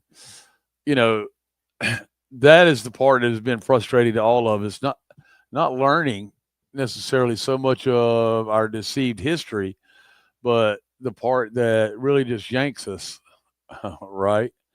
The part that really just yanks us out, and we can't understand why what is perceived to be good people would sit by and idly watch other good people suffer and lose life and all of that needlessly. And, I don't know if we'll ever have that part of it answered, but I do know that we will have justice. We will see justice in our lifetime. We will see a mass casualty or death event. That's kind of what they're building to as well. And again, remember we told you about 35 to 41% of the population aren't even real human beings. Okay, a lot of them are walking around with no belly buttons because they were born in what? A test tube. A lot of the FEMA camps that never got filled probably are where they grew these test tube babies to repopulate the area with. In these disastered areas, like Katrina in Western North Carolina, so on and so forth. Yeah, they killed off their parents and then they sent their kids to repopulate after a reset. Right. That's why you see the orphan trains and stuff like that. Exactly. The insane asylums were for people that remembered and were still around after the reset. They just put them in there because they called them crazy because they were trying to tell people, hey, they're lying to you.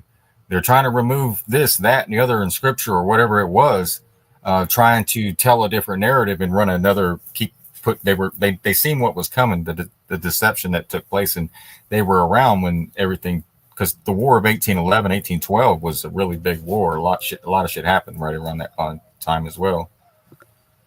So they put this insane asylum people that remembered the past and so they couldn't, when they were repopulating, that's why you had all those people coming from overseas here to run off the Indians, right?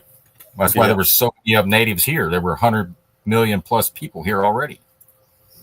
It's also why Charlie Manson, who was one of these insane asylum, right, folks? Yeah, he was telling you the truth. Yep, that's why he told you they couldn't give him enough drugs to do the things that they said he did, right? A lot of truth. Yeah, they were having a spiritual awakening around. Was that in the 70s and stuff when they were doing the peace, love, and whatever? Yes. Well, he was one of the people in the music industry, I guess, in the scene out there in California, talking to the people on a spiritual level.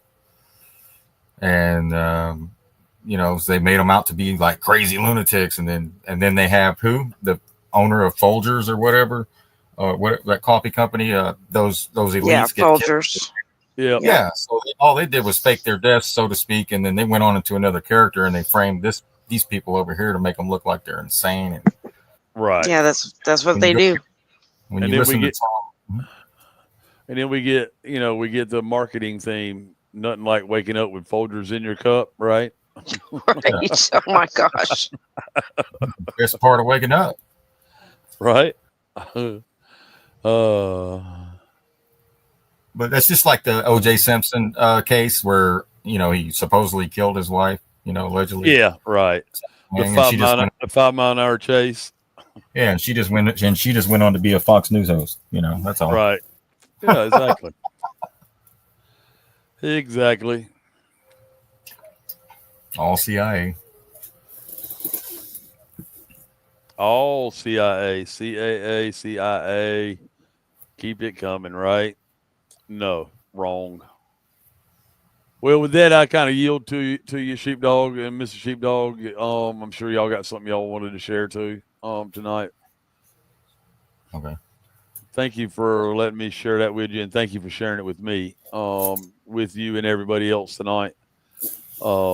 Very interesting, and when that book shows up, if it shows up tomorrow, I may dig into it a little bit on the show tomorrow night, and we start comparing. Right, we can start comparing the Gospel of Q and the book that I've ordered. I can't remember the name of it right this second, but that ought to be fun. Go ahead, Sheepdog. Thank you, Mike. Thank you. So when they talk about, I don't know if I should. I'll just show this real quick since I got it up. So when they talk about energy coming down, angels coming down, and us rising up, coming up to meet in the middle, right here, the angels have to lower because they're high vibing right up here, right? And they're angels. They have to come down to meet us when we're at our highest peak. And that's where you meet. And this, when you look at it, it's the top of a pyramid, and it's the X. Now each one of the our energies, right? Chromosome. This is the top of the pyramid with a capstone on it. Cap. As above, so below. Absolutely. So looking from the top, you'll see the pyramid look like this. And it's also narrow. It's also the narrowest part of the structure, right? Narrows the gate. Narrow is the gate, right? That's a huge boom, Sheepdog. Good one. Yeah. So in order to meet them, we have to meet them at their lowest, and their lowest is still our highest. It's crazy. Right. That's why it's so important to wake up and. Let me go into the Truman Show a little bit. Let's see here real quick. This was very interesting. But this was in 1950s. It was a real life Truman Show. Let me get this. Here we go. And then we'll go into the next one. But this is just an introduction to the next video I'm fixing to play. It's going to go more into it. This was the real life Truman Show. During the 1950s, a man named Chad Powers was a TV producer who had his own show called Sunnyville, where he played a fictional mayor in a fake town. The whole town was made up of 30,000 actors with only 5 residents, not knowing it was fake, and that they were secretly being filmed on a TV show. The creepy part about the show was that all 5 contestants were put on the show unknowingly. They were all put into medically induced comas and flown out to Antarctica, where the show was being filmed in a 250 square mile metal dome. Everything inside the town was fake or imported from other parts of the world. Chad controlled everything in the town, from the people to even the weather. But by the 3rd season of the show, Chad started causing trouble by creating artificial natural disasters in the town for entertainment purposes, which led to the passing of over 200 actors. At this point, all the actors wanted to leave but couldn't, because this was the real-life Truman Show. Okay, we're going to go into it. During the night, so they said they put him into a medically induced coma. Here you see the buildings, just like what we showed. That's in your face, and then everything else is built around it. Let's go. Let me shrink this. So you got the actors. The mayor is even an actor. Doesn't that sound familiar? Yeah. Oh, where's that other one? Let me go over here.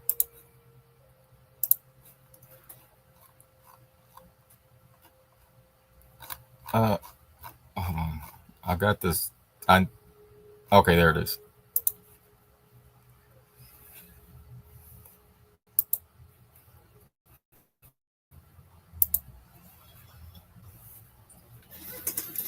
So imagine this still taking place today, though. People are in a coma, right? The veil hasn't been lifted. They're just kind of like going throughout their day, just trying to survive. That's why they keep us in survival mode, so we never wake up and have time to go on vacation, look around at any of these buildings, leave our neighborhoods. Some people ain't even left their towns. So I'm sure you guys have seen one of the most renowned movies to ever air, The Truman Show. Well, have you guys ever seen the real life Truman Show? That starred this guy right here, Chad Powers. Yeah, you're going to want to listen to this, y'all. Check this out. This was the real life Truman Show. During the 1950s, a man named Chad Powers was a TV producer who had his own show called Sunnyville, where he played a fictional mayor in a fake town. The whole town was made up of 30,000 actors with only 5 residents, not knowing it was fake, and that they were secretly being filmed on a TV show.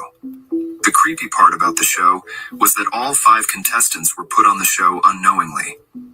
They were all put into medically induced comas and flown out to Antarctica, where the show was being filmed in a 250 square mile metal dome.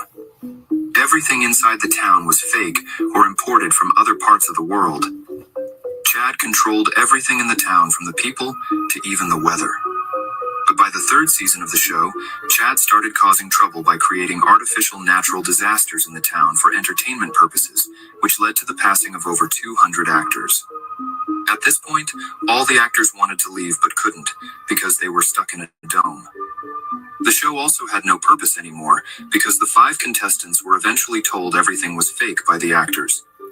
Chad was livid about this and went on the town's news channel and told everyone that they all signed contracts and couldn't leave. This caused a revolt, and everyone went searching for Chad. A fellow producer named Ken Dahl, who was not happy with what Chad was doing. Ken Doll, like Barbie doll? And Ken Doll? Yeah. Granted access to the rooftop of the dome where Chad was hiding, and the revolting actors were able to find Chad. When they confronted him, he begged, saying, "It's Look, just the Wizard of Oz. Showbiz, my friends." Not happy with that response, the actors grabbed Chad and threw him off the top of the dome, and he was never seen again. Over the next few weeks, the town was fully evacuated and then demolished. That sounds just like our story that we are currently living in right now, y'all. A lot of y'all finding out that we live in an artificial matrix. The weather is artificial. The food is artificial. People are artificial. We live in a simulation. We live in a video game. And there's only a few real people on this stage. But let me know what you guys think about this video. Like, comment, and share for more videos like this. The world is a stage. Literally. High level. And we have Andy Griffin. It says Andy Griffin predicts Trump, but Andy Griffin, I think, predicts the president, right? Any of them could have been labeled this because we listen to whatever he says. We stop, do what he says, shit like that. Let's just listen to what this little interview, 1 minute clip. What it was the story of a man who was an entertainer who had some power, who had access to the story of a man, an entertainer. It was the story of a man who was an entertainer who had some power, who had access to the media, to the television, who parlayed that into a political situation. Yeah, the president. He became. I guess people at that time didn't think it could happen. It can happen. It can happen, and has happened at times. It might be happening now. Who knows? Who knows? But this was a regular, just an interesting, energetic guy at the beginning, a free kind of a man, and he discovered radio, and then he discovered television, and then he became accepted by people, and he became their folk hero, and then he started to manipulate them and tell them how to think, and they would do what he said do, and then he began to realize how much power he really had, and he started to influence the politicians, and he was about to launch this real loser into political office. When the country discovered him by means of Patricia Neal, who played a role called Marsha, she left the audio switch open at the end of the show. At the end of a show, at the end of a program, and the people actually heard what he said, and he called them sheep, and he called them that they would do exactly what he said do, and how dumb and stupid they were. Then they turned him off, but it took that. Yeah, that was strong. It wasn't until they found out that he looked at them as sheep that they turned it off. It was a man. It could have been Satan, right? Yes. Lucifer used the president. He when the radio came in and when the TV came in, that's your MK Ultra brainwashing technique that the CIA uses, or Lucifer or Satan, whoever you want to call it. Wizard of Oz, the man behind the curtain, right? And they manipulate the public into believing whatever they want them to believe until they find out that they were just all being used. And like he said, when he was caught on a hot mic, right?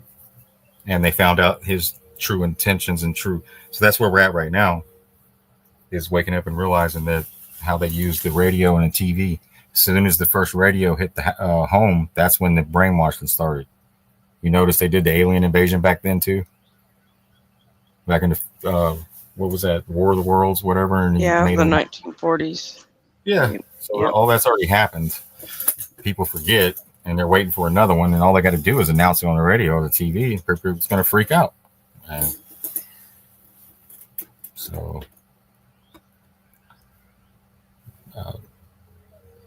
just like Walter, was it Van Braun, NASA, before on his deathbed, he said it was going to be a fake alien invasion or something like that. Yeah. That was going to be the sure did. goal. And that's why NASA hasn't been touched. And Doge hasn't touched NASA, have they? For all the waste and fraud. Nope. That's interesting. So that's piece is still in play. In other words. Yes.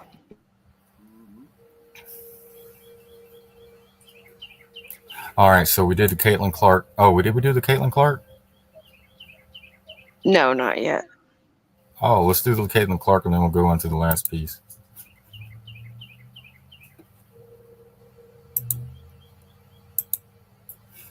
What if I told you that WNBA superstar Caitlin Clark, who I captured here throwing some very obvious devil horns with her good old They buddy always Taylor do that. Swift. She does that. Isn't it all?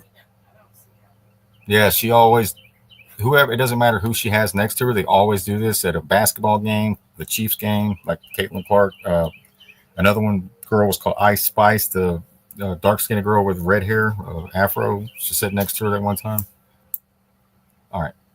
Who she claims to be. But not only that she has ties to the Kobe Bryant helicopter crash. Would you want to know more? You see, I've done videos on Gigi Bryant and Kobe and how they might quite possibly still be around and might quite possibly be Angel Reese of the WNBA and Myles Garrett of the NFL. And well, those two weren't the only ones that supposedly died in that crash. There were a handful of others, including this family here, the Altobelli family. And wouldn't you have it, they seem to resemble the Clark family a little bit. I mean, the moms look alike, and the dads look alike, and well, Caitlin and Alyssa resemble each other a little bit. So much so that when you take this picture of Gigi and Alyssa and line it up next to Caitlin, well, you get something that looks pretty suspicious and similar and symmetrical.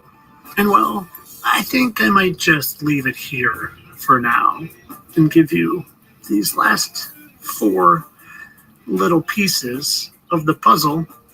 And if you want more, you got to go into my subscription, because I don't dare get too detailed about one involving a supposed child's death. And because my full video was already taken down once when I put it out to the general public, I don't dare try again. So it's here in my subscription area. It's a full 10-minute video on her.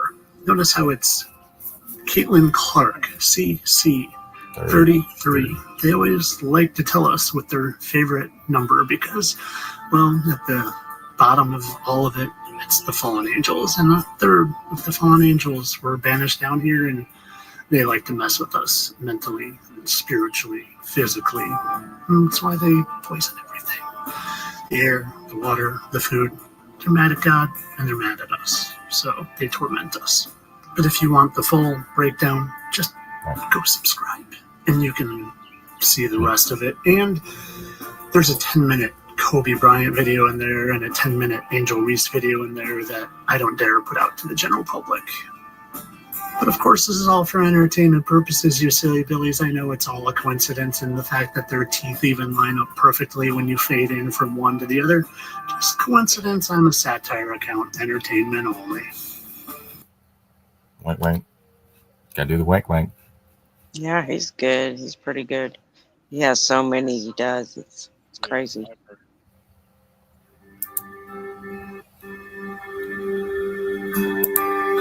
Oh. Hold on. This is sorry. That's the whole tones. Heal with freaking music. Yeah, that's good though. All right, this next one is Larkin Rose. He's neither left nor right. He talks about both sides and how they manipulate us and how we're divided. And he brings up a lot of really good points that makes you think. And he's going to offend some people, and he's going to say some things, and it's going to make you think. Let me play it. Hey, Larkin Rose here, and an interesting topic came up in comments under some post or other somewhere. I already forget where. And that is the question of, to what extent can somebody claim mere ignorance, and so they're not to blame for what's going on because they didn't know? They voted for somebody, some party, some plan, some agenda, whatever, and then the real world results of that include innocent people suffering completely unfairly. And a lot of people say, well, that's not what I wanted, and I didn't know that was going on. And that's true for a lot of people. I would say most people, their political agendas and what they advocate, they have, at least to begin with, they have good intentions. They don't want innocent people suffering. That's not their goal. That's only sociopaths would have that as their actual goal. And yet, when they're shown real world results of what's actually happening, what's actually being done by the people they voted into power, or the agendas or the legislation that they supported, a lot of people either deny it, that's not really happening, or they downplay it. Well, maybe that happens every once in a while, but this is really serious and necessary anyway. Or they all the way make excuses for it, and this is the ugliest version. They start basically cheering for it. Well, good. Like, yeah, some innocent people were victimized, but maybe they weren't so innocent. Maybe they deserved it. So the question is, how bad does something have to be before the people who cheered for it can no longer claim ignorance as an excuse? Can no longer just say, well, I meant well. Okay, to begin with, that's fine. And I'll use the example of communism. A lot of people who don't understand economics, they don't understand what communism is really based on. They think it's about caring and sharing, and no, it isn't. It's about envy and violence. But if they start with good intentions, well, I just want everybody taken care of. Okay, you can be misguided and ignorant and have good intentions. Then if it's implemented and bad things start happening, as they have many, many times with socialism and communism, all the way up to literally the worst atrocities in the history of mankind, done by socialist and or communist regimes, at what point do you no longer deserve the luxury of saying, well, I meant well? Like, you can't blame me for the actual real world outcome, for the real people suffering and dying as a result of the crappy ideas that I believed in, because I wanted the good version. They didn't do it right. How far does that excuse extend? Now, it's not just the left I'm talking about, and right now we have lots of examples of ridiculous denial of due process and a whole bunch of authoritarian crap going on under Trump and that whole creepy bootlicking agenda. And there are people who can say, well, I just want like scary murderers and rapists out of the country. Okay, that's a good motive. I mean, not sure why it's any better to just put them in a different country. There's still victims over there. How about you do something so they can't hurt anybody? But aside from that, Not wanting scary, horrible people in your neighborhood, yeah, that's a good motive. I'm all in favor of that. But when a story comes out that, whoops, somebody who wasn't really a member of that gang and there was no trial and they weren't convicted of anything and there was no due process and there was no proof of anything, they're one of the ones who got scooped up and literally shipped off to a slave camp in El Salvador. When that happens, a lot of Trumpites will do the thing of pretend it didn't happen. No, he was bad.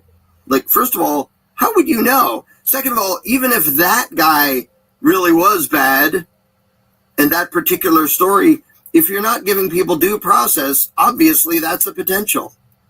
Well, I want these scary people shipped away without due process. Okay, how do you know that it's just the scary people if you're not giving them due process?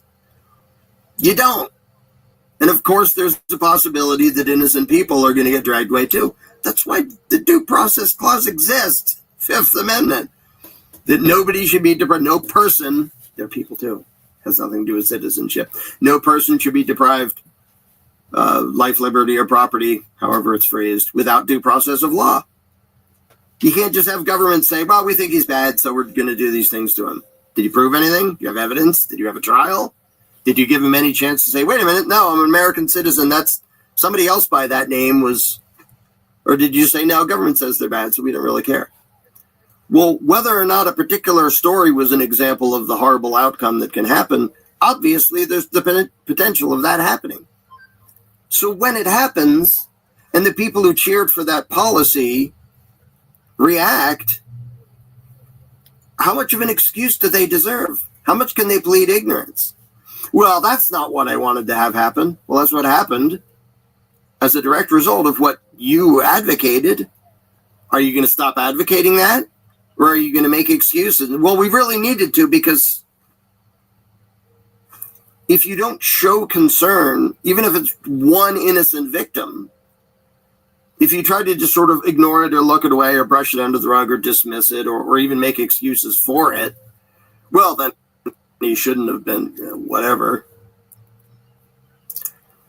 At what point are you not a good person anymore?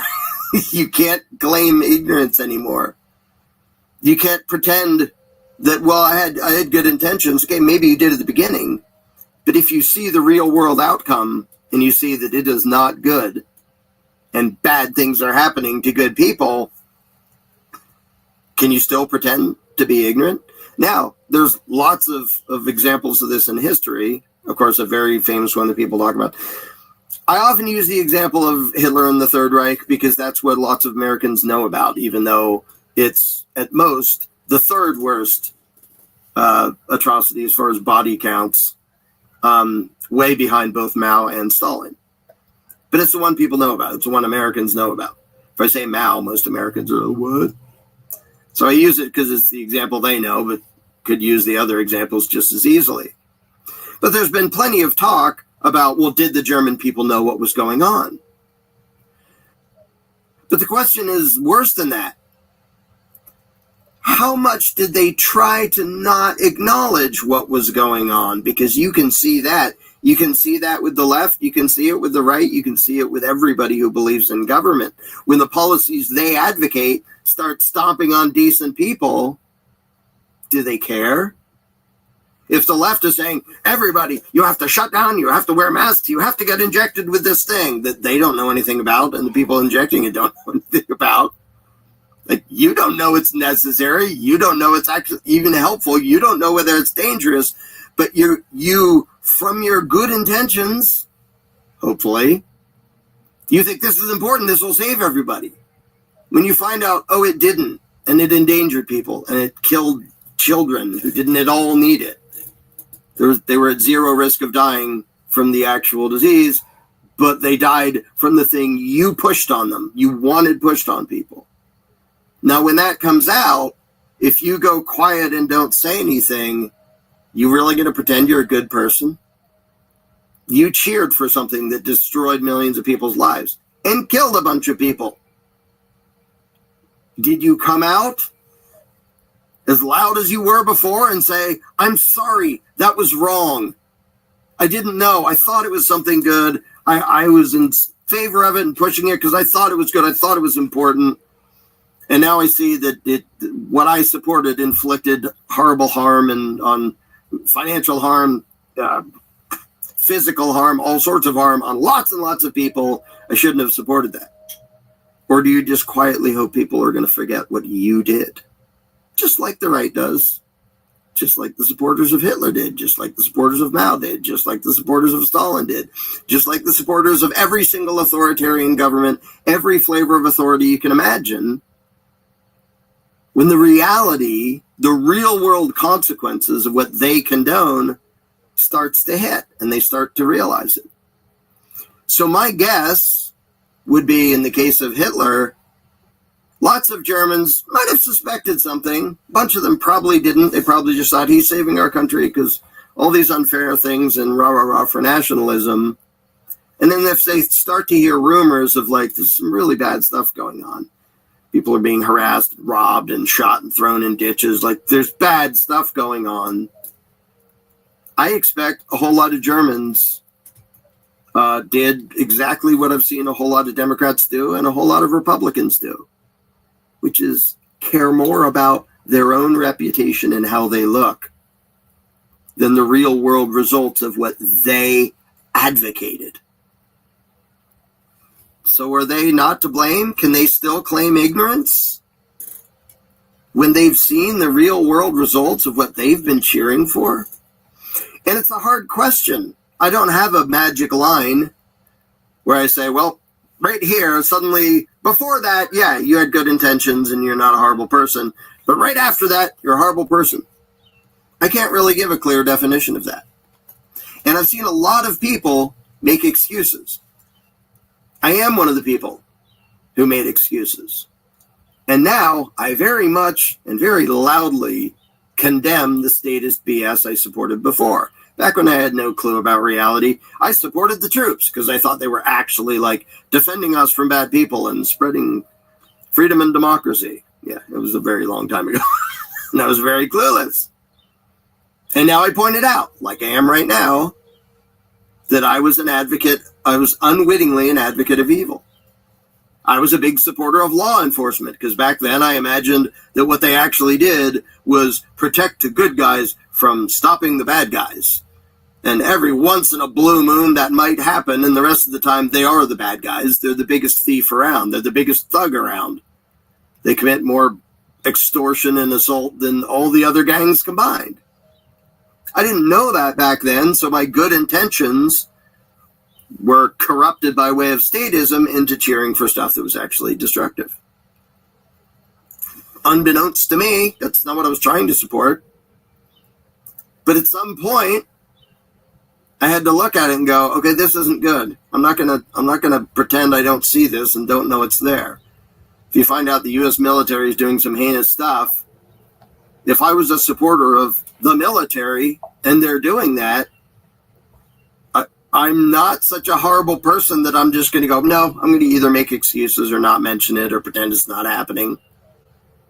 No, I supported it because I want the innocent protected.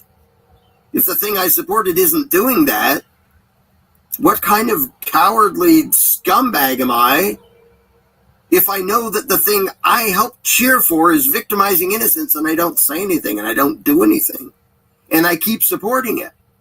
Well, that's most Americans when it comes to the U.S. military. Most Americans make excuses. Well, sure, a video came out of them just gunning down a bunch of unarmed reporters, some random place who were strolling around the street. Oh, sure, they did this horrible thing. Sure, they tortured a bunch of people. Sure, they did that. But I mean, this is war or whatever excuse you want to throw out. And so this question I don't have a clear answer for. How long can somebody claim ignorance to the real world results of the authoritarian crap that they support?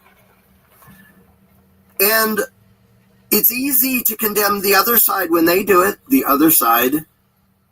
It's easy for Republicans to point out Democrats and say, look at all these lives, just torturing children with these stupid masks that don't do anything. All these lives of people that were ruined because you forced them to shut down your business when that didn't do any good. Where's your apologies? Where's you loudly admitting you were wrong? Yeah, I agree. They should do that. And most of them never will because they're unprincipled cowards. And so are the Republicans condemning them, who right now are looking the other way or making excuses for the nasty violence being done to nonviolent people in the name of immigration crap and the war on drugs and the military actions, blowing up a bunch of civilians in Yemen without a declaration of war, by the way, for those who care about that. Unconstitutional. Do you respond to that the same way you respond to Democrats having supported evil? Or when your side does it, do you make excuses or drag your feet or not really pay attention or not talk about it too much? Maybe somewhere you'll say, yeah, that was bad. I wish that didn't happen. But so certain evils you'll sort of quickly condemn, and so you can get it over with and then get back to cheering for the monstrosity that did that. Because the other side, they're the bad guys. You're the bad guys too. If you turn a blind eye to that, especially when it comes from things that you advocated, you're the bad guy too. At some point, you can argue about where the line is. You can argue about culpability, and you can argue about whether somebody's ignorant or being willfully ignorant, where they're trying to not know the truth so they can cling to a belief system that's actually destructive. Wherever you would draw the line, wherever I would draw the line, humanity kind of needs you to have more of a spine and more of a conscience than all the people who will cheer for something and then find out that really bad things happened as a result. And who won't then go, wait, I didn't want that. Let me be first to condemn that bad thing. That is not what I wanted. That should not be happening. And a fine example of that is police abuse. I support the men and women in blue. What do you do when a video comes out of the men and women in blue just beating the crap out of some handcuffed, unarmed person? Well, I didn't know the whole story. Okay, you're an unprincipled piece of crap, and your claims of wanting to protect the innocent are out the window. No, you just support that street gang no matter what they do. Because even back when I was a statist, if there was an example of police abuse that was just obvious and undeniable, I would say that's really bad. And if the good cops should go after anybody quickly, loudly, and severely, it's that cop who just did that. Because if they don't, it demonstrates they don't give a crap about the innocent. They just care about their gang and power. But this is the nature of statism, and it's the nature of politics, that when you choose a side, you're less and less likely to be able to say, hey, that guy who I thought was on my side, he's an evil piece of crap. And I'm going to say so loudly, and I'm going to condemn him loudly. I'm not going to let evil slide or downplay it or ignore it or make excuses for it just because it's a result of the party I cheered for or the agenda I cheered for or the legislation I cheered for. So I don't have a clear answer to the question, but I'm going to have you end this with a question for you. Do you think you have been consistent and principled and intentionally observant and responsible when it comes to the nasty results of things you've voted for, candidates you voted for, laws you supported? Or do you kind of look the other way on purpose? Because if you kind of look the other way on purpose or you make excuses for it, read a history book and then you'll understand why so many bad things have happened in history.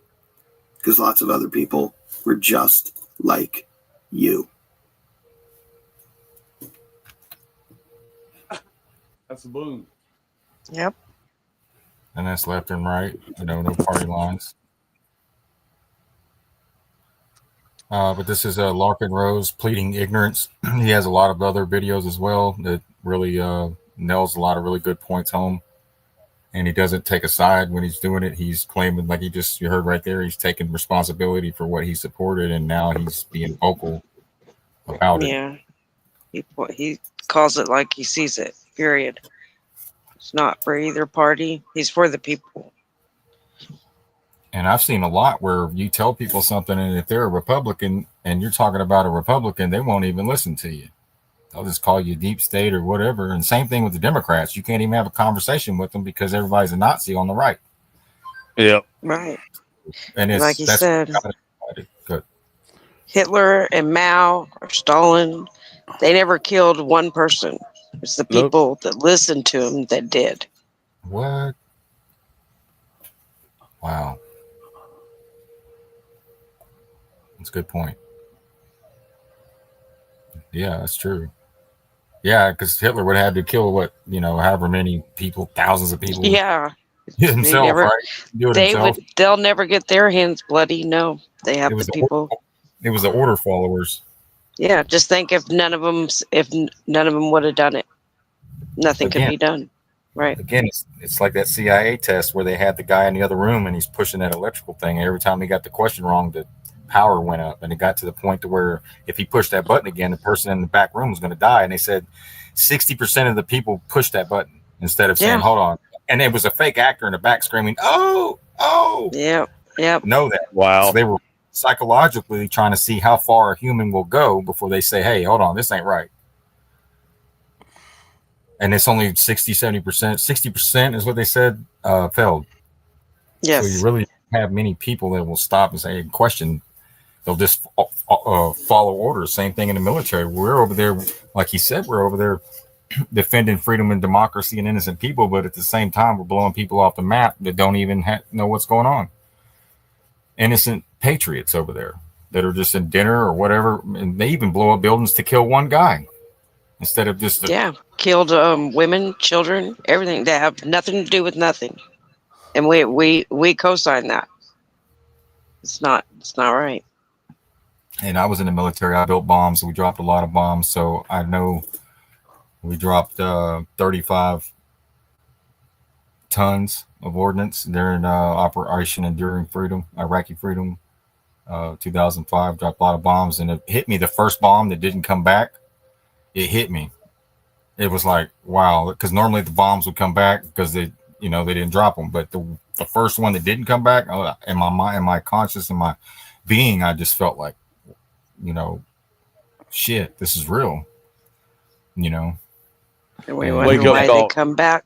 Why they come back with a lot of issues, right? Yeah. And a lot of people don't even know it, but because of what they did when they come back home, they're dealing with it spiritually, even if they don't know who they actually have taken out. But so that's where they have us at war with other human beings, and killing other human beings has done nothing to anybody. I mean, all in the name of regime change, right? Or terrorist or anything. I mean, when do we put a stop to that? It could be one of you, right? You could be labeled a terrorist or whatever they want to call you. And then if they say it, people get behind it, then you're done. That's it. Yeah. That's what they did with the Tesla thing. Whoever scratches a Tesla is now a terrorist. Right. Ain't that crazy? The federal government doesn't have the right to do that. No. Right? You have the Constitution. And people were cheering that on too. It's crazy. We got to stop. J6, they called the J6ers terrorists too, right? So that was on the right. Now they're calling the leftists that are keying other leftists' cars terrorists. And then at what point does citizens were terrorists, right? I mean, we keep putting labels on all these people. Trump supporters, terrorists. I mean, it keeps going on and on until we're all loaded up in a damn that's why he said you got to speak out when the first thing happens, because if you don't, what is it going to take? 100 more Americans, 5,000 more, and the next thing you got 100,000 Americans getting called, labeled as terrorists and loaded up into a FEMA camp. And if you don't, you got to speak up when you see the first injustice, instead of waiting until 500,000 to 1 million Americans are loaded up, and then it's too late. Then you got the military. Right, like he was talking about the immigrants. They're shipping these people off with no due process. That's not right. And people were cheering that on. Yeah. And that's what my point was in the past past few shows, past few months, was they have constitutional rights as well. You know, it doesn't matter where you're at or if you're a citizen or not. There's a process of which human rights. Yeah. Because if you don't have, if we're okay with doing away with due process, then we're next. Undoubtedly. Yep. Q movement, everything. Innocent until proven guilty. Mm-hmm. And then the people are okay with it because they're just quiet, just like he brought up that point in Nazi Germany. The people watched the trains go down the tracks with people in it and didn't say nothing. They just went back along their day, you know, didn't say anything. Including Germans. Yeah, so they came into the town and they were like, and the people in the town were saying, yeah, we've seen the trains going by with people in it. Why didn't you say anything? Right? But it was too late. So you got to speak up. You don't let these politicians and these party lines have you do something that goes against your neighbor, right? Because they're not going to jail, as you can see. It's the people. They're at war with us. It's a silent war, and COVID was an in-your-face moment of how much they cared about us. But you know, and then that was like he said, that was the Democrats pushing that shit. Fauci was like Saint Fauci, right? You know, and we get caught up in these party like it's a football game or some shit, right? You always have one team running plays to trick the other team, right? And then the other team has a turn on offense and they do plays to trick the other team. That's what they're doing. And they use fear. They always use fear. So you greenlight it. Yeah. Well, if you don't vote for me, we're going to hell. That's propaganda. Right. Or there's rapists, murderers. You know, my gosh, the biggest rapists, murderers, drug dealers is the government. They're not vaccinated. They're going to kill you. That's all propaganda. It's the unvaccinated that make the vaccinated sick. Come on. If you're vaccinated, then you shouldn't be getting sick, right? But that was what we went through the last couple, 4 years ago that everybody forgets, and it seems like everybody just moved on past it, like it was just another day at the office, which I found weird because that should have been the wake-up call across this whole planet. Was the fact that they shut down the economy for 14 days. They don't ever shut down that economy, folks. But they did. And because of it, a lot of people, like you said, were destroyed left and right. It didn't matter across all party lines. Everybody was an equal opportunity receiver if you took that road. And then the people were mocked that didn't wear masks. And people were mocked that didn't get the vaccine. The people were mocked that did get the vaccine. And people were mocked that did get the mask, wear the mask. So it was like both sides at each other. And that's exactly what they want. Especially at these protests and stuff. They got these infiltrators there that try to keep the people from having a discourse conversation so that we can come together and figure out we're all on the same page. Yeah, definitely. We all want peace, safety. We all want to higher wages. I mean, you name it. We all want to be secure in our persons, right? But they're not going to give it to you. Never will. No. The corporation only exists on paper, so the living being has to say, hey, I'm alive and I'm here to stand on something, right? This is my shit. I'm the heir of everything you see. We the people, that's we the people's White House. That's we the people's Capitol building, not Trump's or Biden's White House, or they say Obama's White House. They say that shit. That's not their house. It's the people. Constitution says the people. The power is inherent in the people. But anyways, so just something to ponder, about what we support and how that affects others, right? So we can all agree we don't want rapists and murderers and stuff here, but that's the responsibility of the local sheriff, and them should have had to take care of that. There shouldn't be any murderers and rapists on the street. They shouldn't have to have the federal government come in and do all this shit. This shit show that they have taken place. The central casting is what Trump calls the guy, right? But, you good, Mike? What? Oh,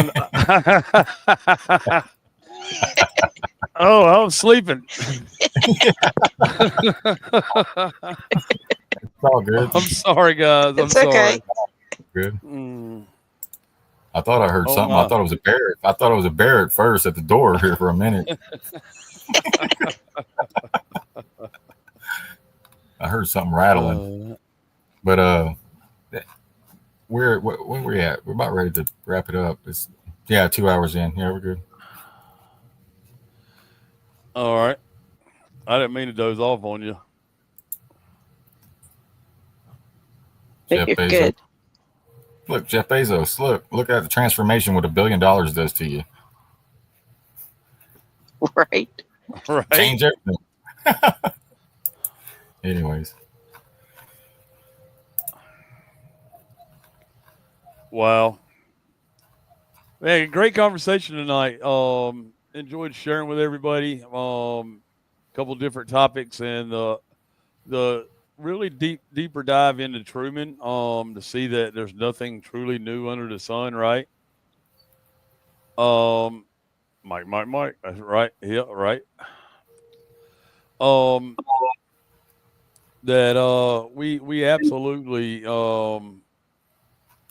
pay attention to these little things because they're going to be the ones that add up to be a lot when the narrative really starts to get shaken. And we needn't think that it's not going to go through its own shaking because it is, right? So, great conversation tonight. Sheepdog, y'all shared it with the Truman Show and then on into your last piece there. Really informative. I'm so grateful to continue to find topics that we can actually find things on that we don't have to have guesswork at. and I'm grateful that Christ is within us, and that the seal of Christ is going to be the resurrection within each and every one of us, right? And that's how we rise up. And where do we meet? We meet in the middle, right? Yeah. Exactly. That's it. It's a beautiful time to be alive. Well, we're gonna have some downtime, folks. Sitting around waiting for this movie to end. Well, not necessarily waiting for it to end. That's a poor choice of words to use it, but watching the movie play out when you really don't even want to anymore, right? Play out is kind of tough at times. It's frustrating. It can become even more emotional than normal, and to be able to not be sidetracked from your truth is huge. Working in that higher vibration, right? Even though we're calling down, or we're meeting in the middle there with the fallen angels who are on their be in their lowest vibration, while we are just getting to our highest, right?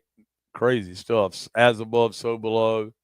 The spiritual aspect of it is really enlightening, both individually, for the individual and the collective. Love you all. Thank you so much for your time tonight. Have a great night.